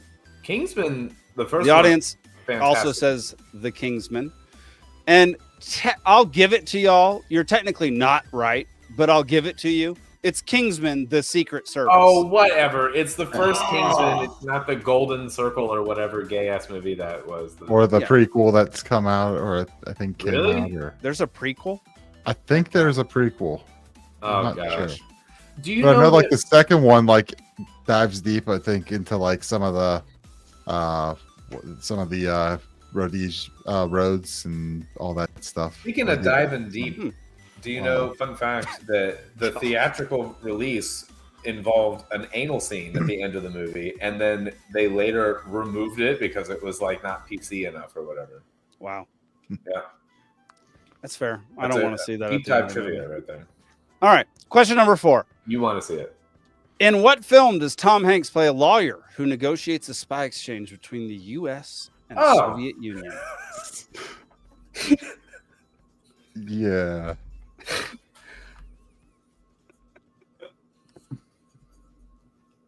Three, 2, 1. Nicholas. Bridge of Assholes. I mean spies. Alden. Bridge of apostrophe asshole spies. Yeah. Apostrophe or parentheses? Parenthesis. Goodness gracious. Steven. Charlie Wilson's War. Oh my gosh. Dude. I didn't even realize that would be a slightly trick question. It is Bridge of Spies. Yeah, the thing is, in Charlie Wilson's War, he's a congressman. He's not a lawyer. Oh. Yeah. Shit. But congressmen are lawyers, generally, sometimes, usually. We're running out of ideas, I think, when we're just like, oh, wait, we've already done this movie. No, instead of a lawyer, make him a congressman. Like, oh, my God. Question number 5. Which extremely well done but few have seen 2011 spy film features British intelligence agent George Smiley uncovering a mole with an MI6? Which extremely well done, but few have seen, 2011 spy film features British intelligence agent George Smiley uncovering a mole within MI6? Your one hint is it's almost 3 hours long. Oh, it's The Lord of the Rings. It's a very long movie. Yeah. And that's why people didn't see it. But it's so It's The Return of the King. Stinking good. Obviously. 3, 2, 1. Nicholas. Bridge of Assholes. Yes. Alden. Austin Powers 3. Goodness gracious. Steven. Mission Impossible 7. Oh my gosh. You guys. Come on, y'all. We haven't seen it, I guess. The audience hasn't answered in 2 questions. So They're it is dead. what it is. It is Tinker Tailor Soldier Spy. Oh, I've heard of that. Never seen it. Who's in that? What did I say? It's extremely well done, but few have seen. So I've heard of it. I haven't seen Gary Oldman is in it. Oh, Gary Oldman's a great actor. Oh, it. my Everyone gosh, likes man. Gary Oldman. Freaking Oldman? man. Oh, I like Yeah, that. so like it was like a year ago. I was having a debate with some folks. You know, we were up way too late drinking some beers, and I was talking about how great of an actor Gary Oldman was. Yeah. And they were disagreeing with me, and I was arguing about it. And I was like, you know, I was like, He's fantastic. He's an amazing actor. And then I woke up the next morning, and I was Gary Oldman. He's that good of an actor. Transformative role. Yeah. No, he's good, man.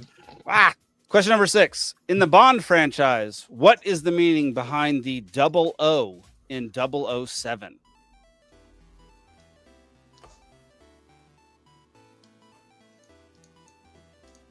This is the final question of round 2. 3, 2, 1. Nick. License to Kill. Alden. Balls. You gotta have balls Steven. to do it. Bedroom longevity. Giggity. All right, we're going to start having a category for you get 5 points if you make the host laugh the loudest. That one would win tonight. Holy crap. That's so good. Some quack, I did give you all the points for Tinker Tailor Soldier and not Tinker Tailor Soldier Asshole. Tinker Tailor Soldier Asshole. Which is also great. The answer, man, they're really on a delay, the audience. Like, oh, yeah. Really big delay. If you get an answer coming in late, just give it to him after. That's fine. I did. I gave him Tinker Tailor Soldier Spy. Okay, yeah. The answer to this one is License to Kill. I don't understand why that has to do with balls. I don't know why it has to do with balls either, but it is what it is. 00 is balls, right? Am I wrong? Like that's how I call it out when I'm reading surveying and engineering. Like yeah. Yep. All right, round 3, Parenthood Land. This was because Margaret Sanger was a trivia question. Yes. In the first round. Sanger. Question number 1. Planned Parenthood's original mission was based around what 2 strategies? Don't be silly. Wrap your willy. Golly. Do I get a bonus 5 for that? No? Fine. Headphones don't stay on as well when you're wearing a beanie. I don't know how Tim Pool does it. How do you hear through them? They're extremely good headphones. Volume. Phantom power? I can do phantom power. I do not do phantom power. All right, Nick, what do you got? To prevent racial mixing, pregnancy support. What? Jesus Christ. Alden, what do you got? Not fucking real. Alden. Oh, depopulation and more sex. Steven. So I said, plucking the weed, which referred to a certain race, and mammograms. This is wild. These answers, dude. I don't know what the original fucking strategy was. Mitchell says sterilization and abortion. Right. No one got a single point correct. It is contraception and family planning. Oh, you mean You went with the poster items, the actual listed. Okay. Oh, we should have known. Okay, but what was the contraception for to prevent racial mixing? Y'all do not discuss. We have 3 more questions left. Shut your dadgum mouths. What does family planning even mean, though? Question number 2. There's no race mixing. Margaret Sanger, who founded Planned Parenthood, was a eugenicist who believed in limiting the reproductive activities of certain groups. To this end, she teamed up with W.E.B. Du Bois to form what movement that promoted contraception in black communities? You're trying to find the name of the movement. And just so you know, W.E.B. Du Bois was a black man. That sounds like it. Yeah. Yeah.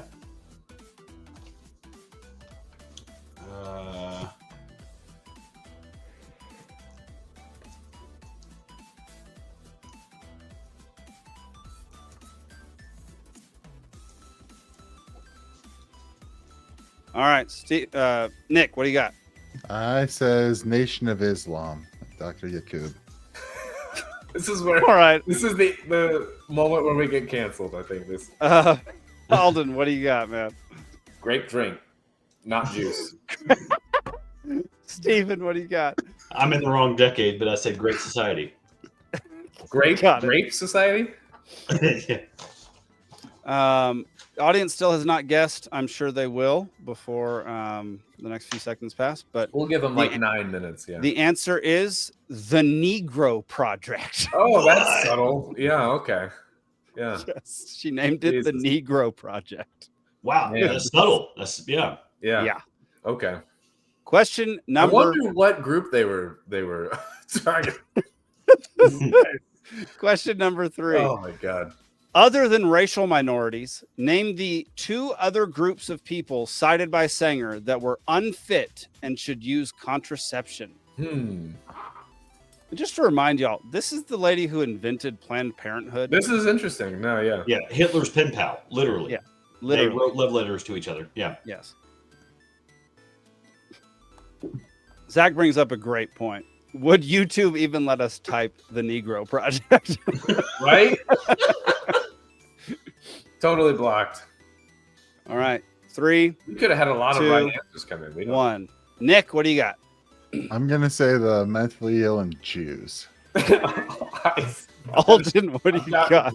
I've got a shared item. I've got the Poors and the Jews. Hilarious. Ooh. Steven, what do you got? So this was a medical term at the time. So I'm going to go ahead and preface that. But I'm going to say retards. And I knew it. What was the second one? Criminals. Sorry, I knew it. He said no racial minorities.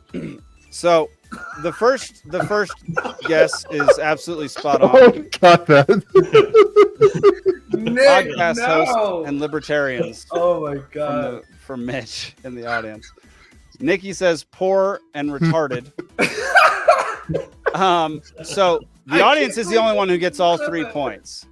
Steven, remind me what your What were the answers? I said retards and criminals. Oh my God. Okay. So the answers are poor and disabled. I'm disabled. So Steven gets half, Alden gets half. Yeah. And Nick gets half. So 1.5. You gave me 1.5 there. Is that what you were doing? I know. Everybody gets 1.5. Not half a point. Half the question. Half of the points. Yeah. All right. Question number 4. Final question of the game. This means nothing. What did Sanger view as a failure of contraception and a risk to women's health? Oh my gosh. It's getting so cold here. This answer is about to be cold. 5, 4, 3, 2, 1. Nick, what do you got? We're going back to race mixing. Alden, what do you got? Toxic masculinity. Steven, what do you got? Black people. Oh my gosh, goodness gracious. The audience says pregnancy. The audience also says sperm. I almost put that. That was my first answer. I literally. Y'all, the answer is abortion. Oh my god. Some quack got it right. A little too late though. That's wild.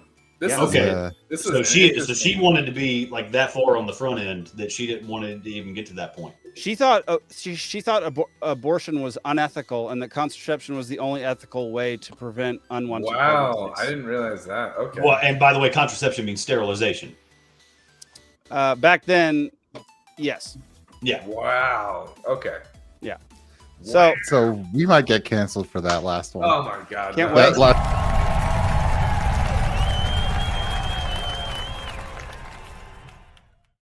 Nick, do you even want to win that one? Do you want your face on that one?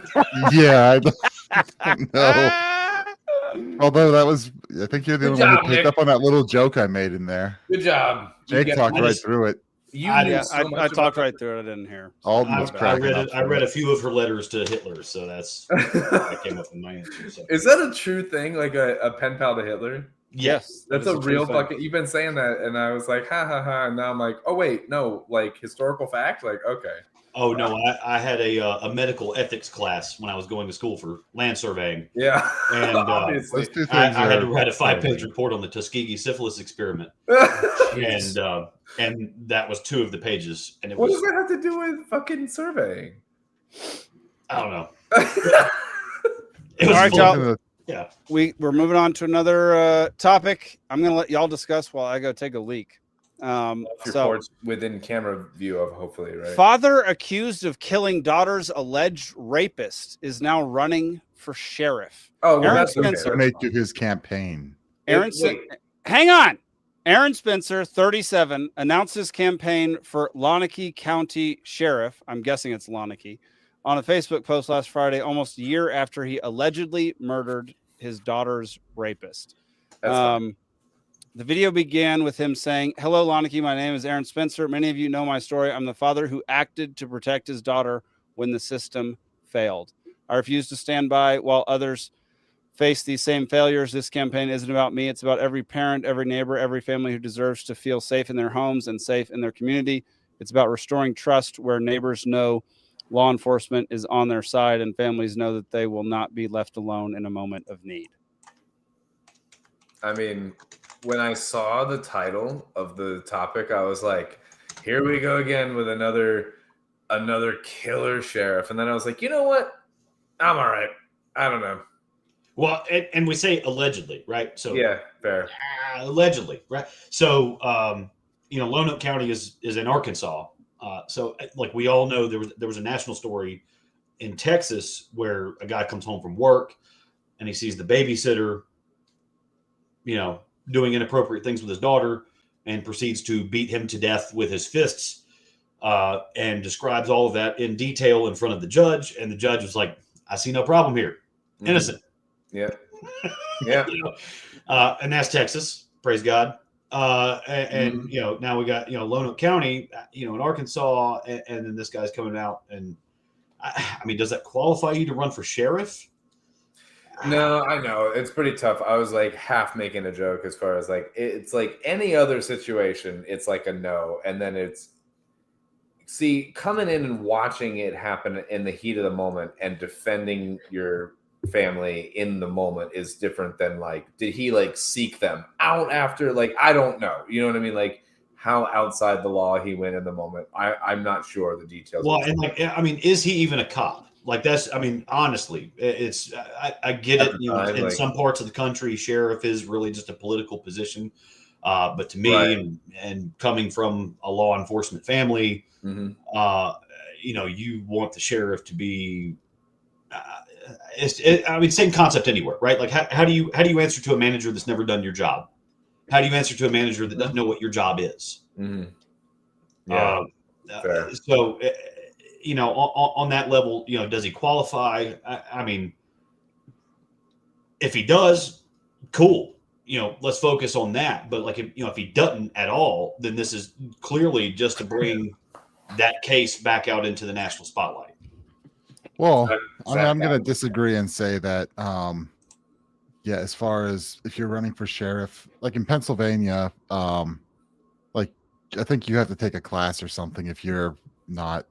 Same thing applies if if you win constable, which is a local elected thing. You take a class for a couple of weekends. But sheriff is an elected position, right? They have the people. They have the quote unquote bureaucracy, the people who are there who've risen through the ranks and run it there.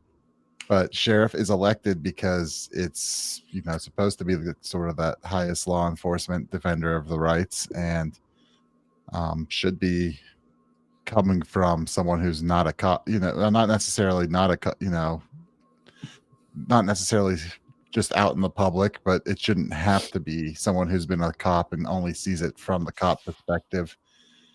In that mentality, when cops violate rights all the time, and that's what they're brought up to do a lot of times.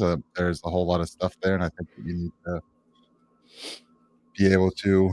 That's a fair point, Zach. Political position, yeah. Yeah, the president gets to be commander in chief without being from the military. That's a fair 100%. Point. Oh, yeah. Okay, cool. But you're also, when the feces hit the oscillator, it's the sheriff in town that's going to organize the militia and stand up against the federal government. Do you want it to just be a guy that defended his daughter's honor, or do you want it to be somebody that actually has some kind of training? Yeah. Has anybody seen that? Can you pull up the story a little more and see the background of the case? Yeah.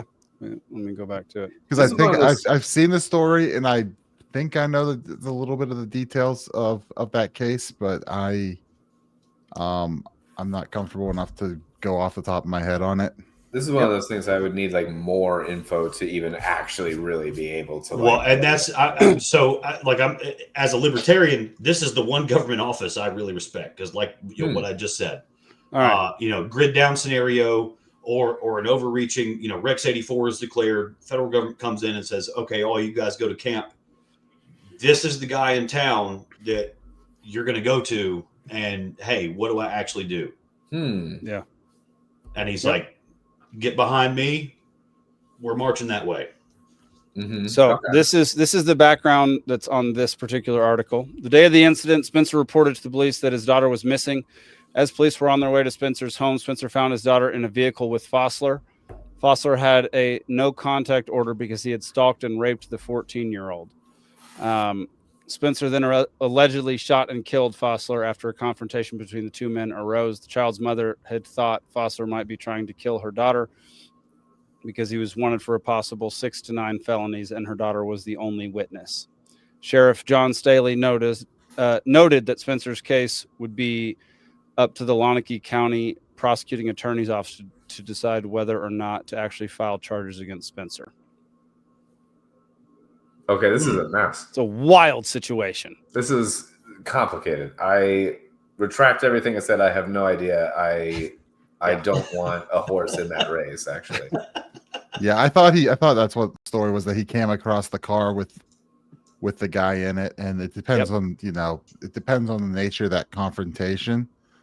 But also, it leans already to the guy deserved it.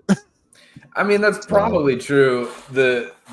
If the question is is this person fit to be sheriff? I still don't know, but it's not a great thing to have on your record as far as a complicated tarnish. But yeah, exactly. And what Kevin said. No, I'm not judging what the guy did. I'm just saying that didn't qualify you to lead the militia when the federal government oversteps. Right. Yeah, that's fair. Totally fair. That's why I said I need to know more. This one thing alone is I could look the other way on this one particularly. I don't think it disqualifies you specifically. But like I said, I need to know more about this person in order to say if they are in fact qualified.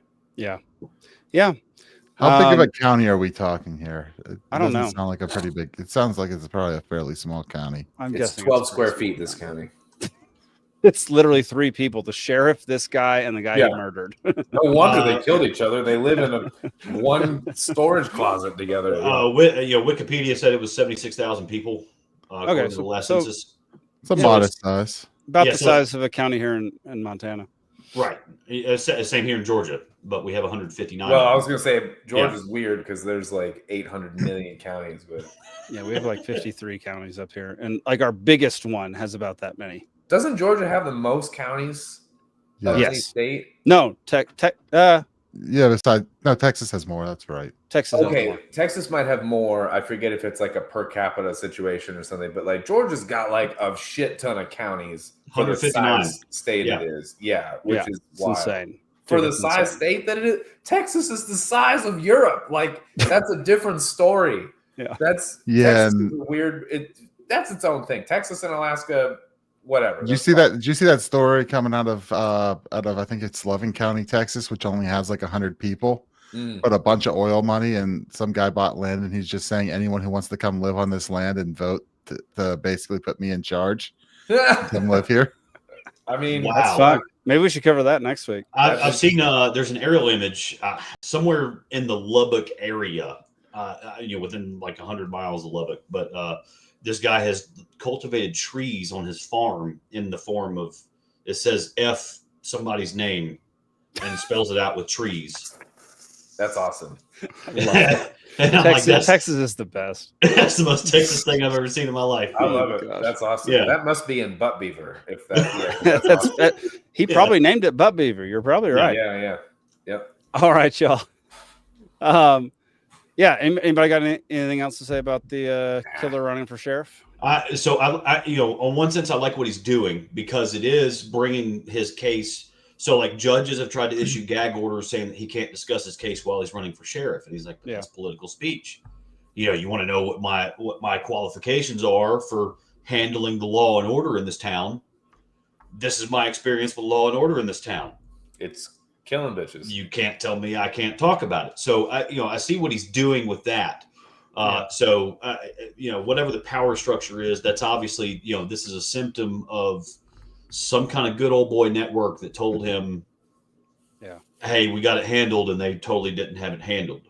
And so, doing that as a move to expose all that,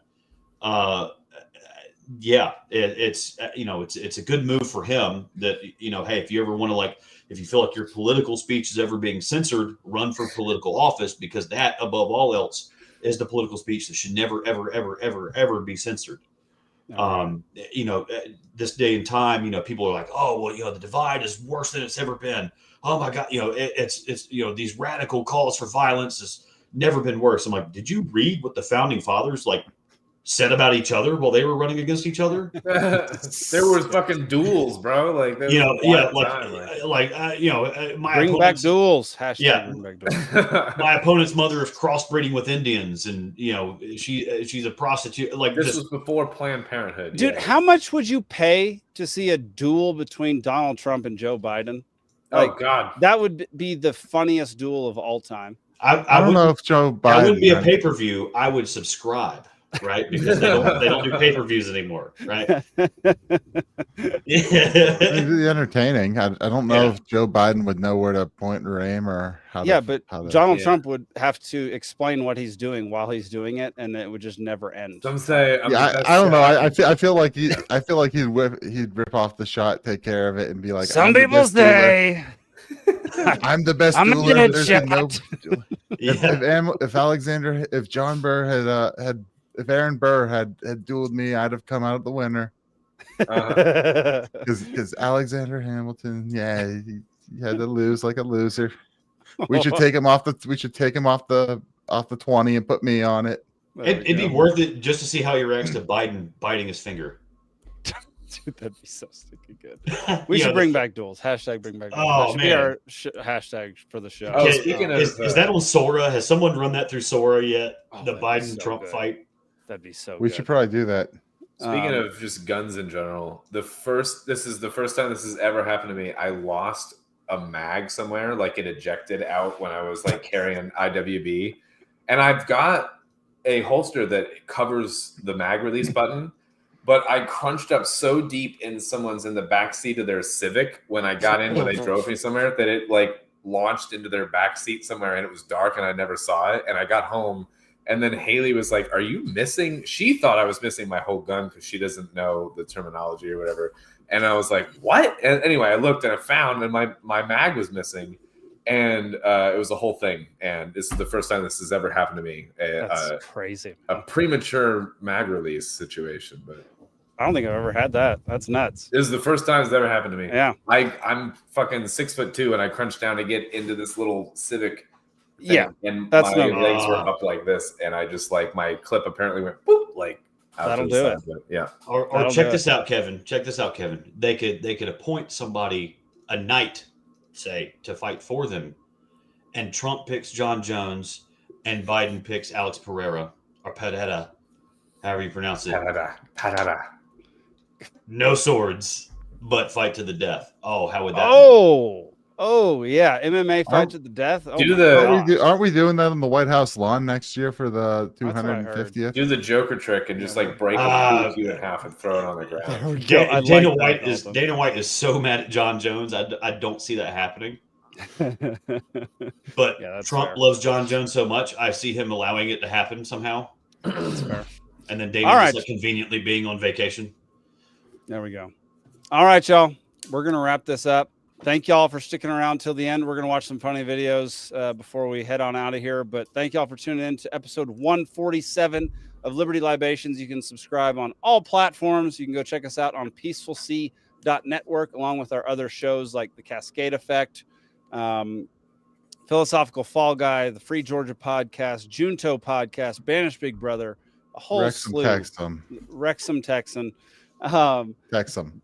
Say it right. The Cascade Effect begins official production on our season 2 on Monday. So stay tuned for that. We're tackling our second case, and we're still fighting for fighting in the court system. Jeez, we're trying to go up to the Supreme Court to get justice for Mike Hansen for season 1. So go check that out and subscribe if you can to the Dollar Media Club. You can donate to our current campaign for our legal costs to actually go through the court system, because it is freaking expensive and I hate it. Court system in America is extremely broken and terrible. So it's only broken if you're not already the elite. There you go. If you can spare a few bucks, go to peacefulsea.network and go down to our current fundraiser, because we're fundraising for legal costs for the Cascade Effect. So go check that out.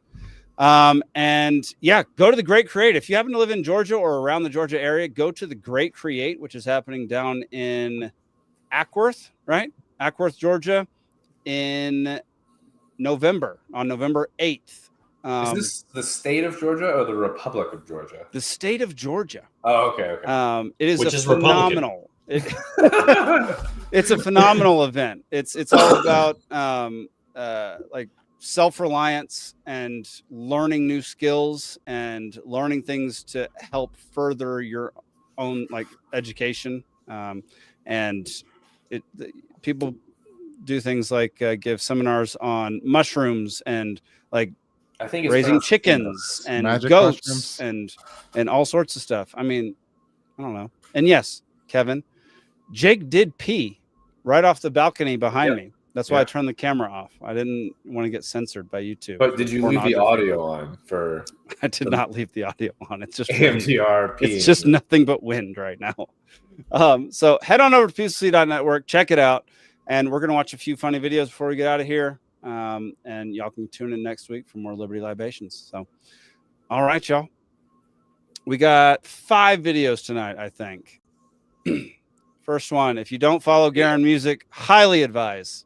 Americans put up with so much shit that Irish people would just never put up with. I will never understand why Americans have such a casual relationship with fucking tornadoes. They'll just be out in their fucking garden, just boarding up my windows for tornado season. Fucking tornado season.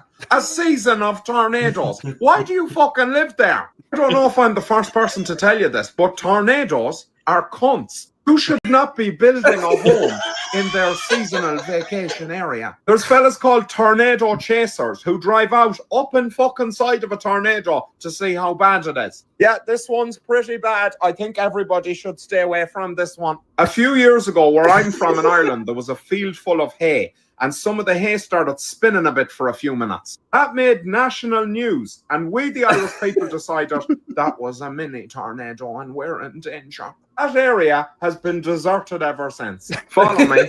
I'm delicious. I love that guy. Give him a follow. That guy's awesome. Yeah. All right. For those who love fantasy football, here you go. Buddy, what's the matter? I'm done with fantasy football. Why? What happened? Everything. All my players are getting hurt. I'm the best one. Who's hurt now? Chris Robin's hurt. Now CeeDee Lamb's Deebo Samuel's in the hospital. And CJ Stroud can't do anything. CJ Stroud's sucking right now. Cortland Sutton. Is this last year? You gotta look at the waiver wire and keep it moving. That's all you can do. Yeah, I think it was last year. Yeah. Life lessons, kid. Dude, It's so true, though. Good. That's so good. CJ Stroud can't do anything. Like, he's not even hurt. He just sucks. Like, all right, here we go. I feel it though with at least one of my fantasy teams. oh yeah, No yeah. kidding. No kidding. All I right. auto drafted this year, and I'm number 1 right now. Who? The auto draft, when there's one auto auto drafter, draft. they're always the one actually who. just- Yeah, I got because auto draft gave me 5 running backs. And I'm number 1. Jeez. Awesome. Yeah. All right. Third one. Relationship. Biggest pet peeve in a relationship. You would hate- Dadgummit. Sorry, y'all. There you go. Pet peeve in a relationship. Loudness. Oh, you would hate me. Yeah, like my wife opens the drawer like she's trying to catch the utensils in an affair. It's like literally, it's all I hear. All of them like, and she's like, "Ha ha! There they are!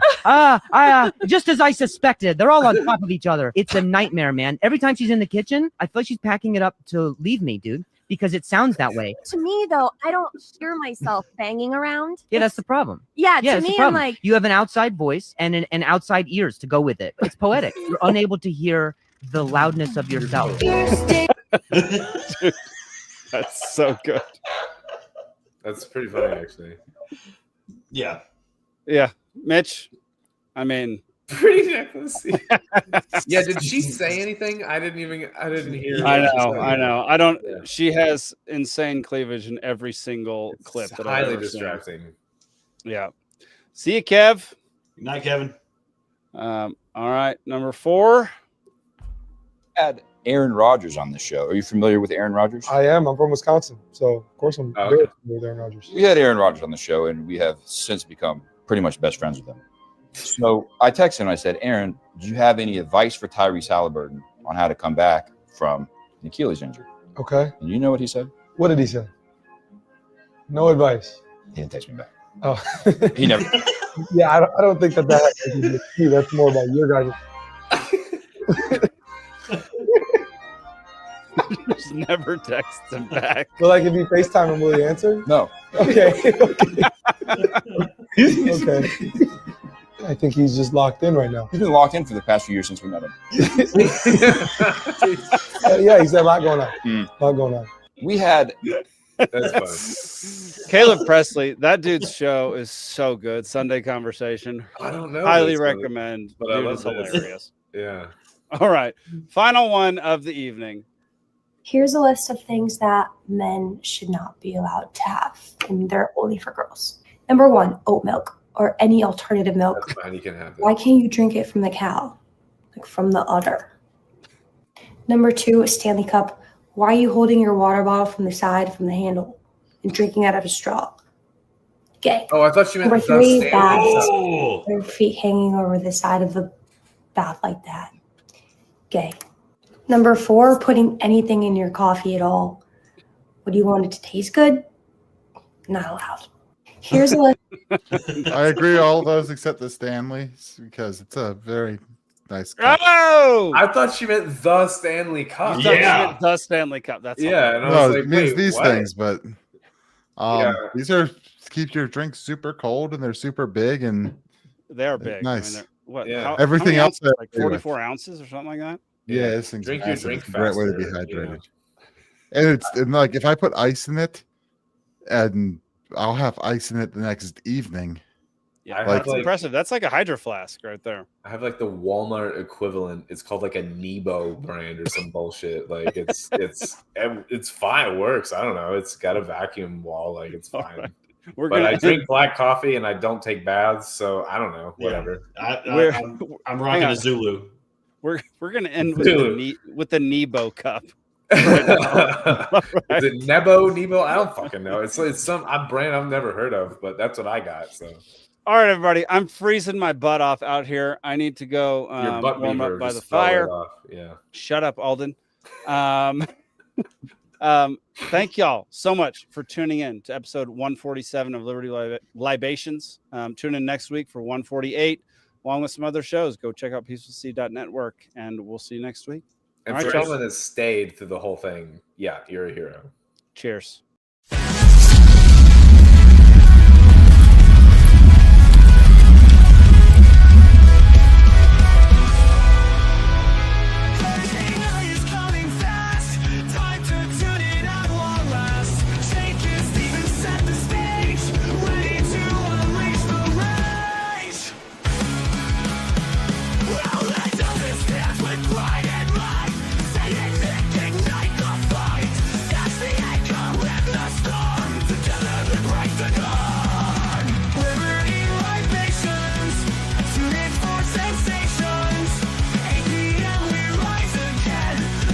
Crew and let's sustain.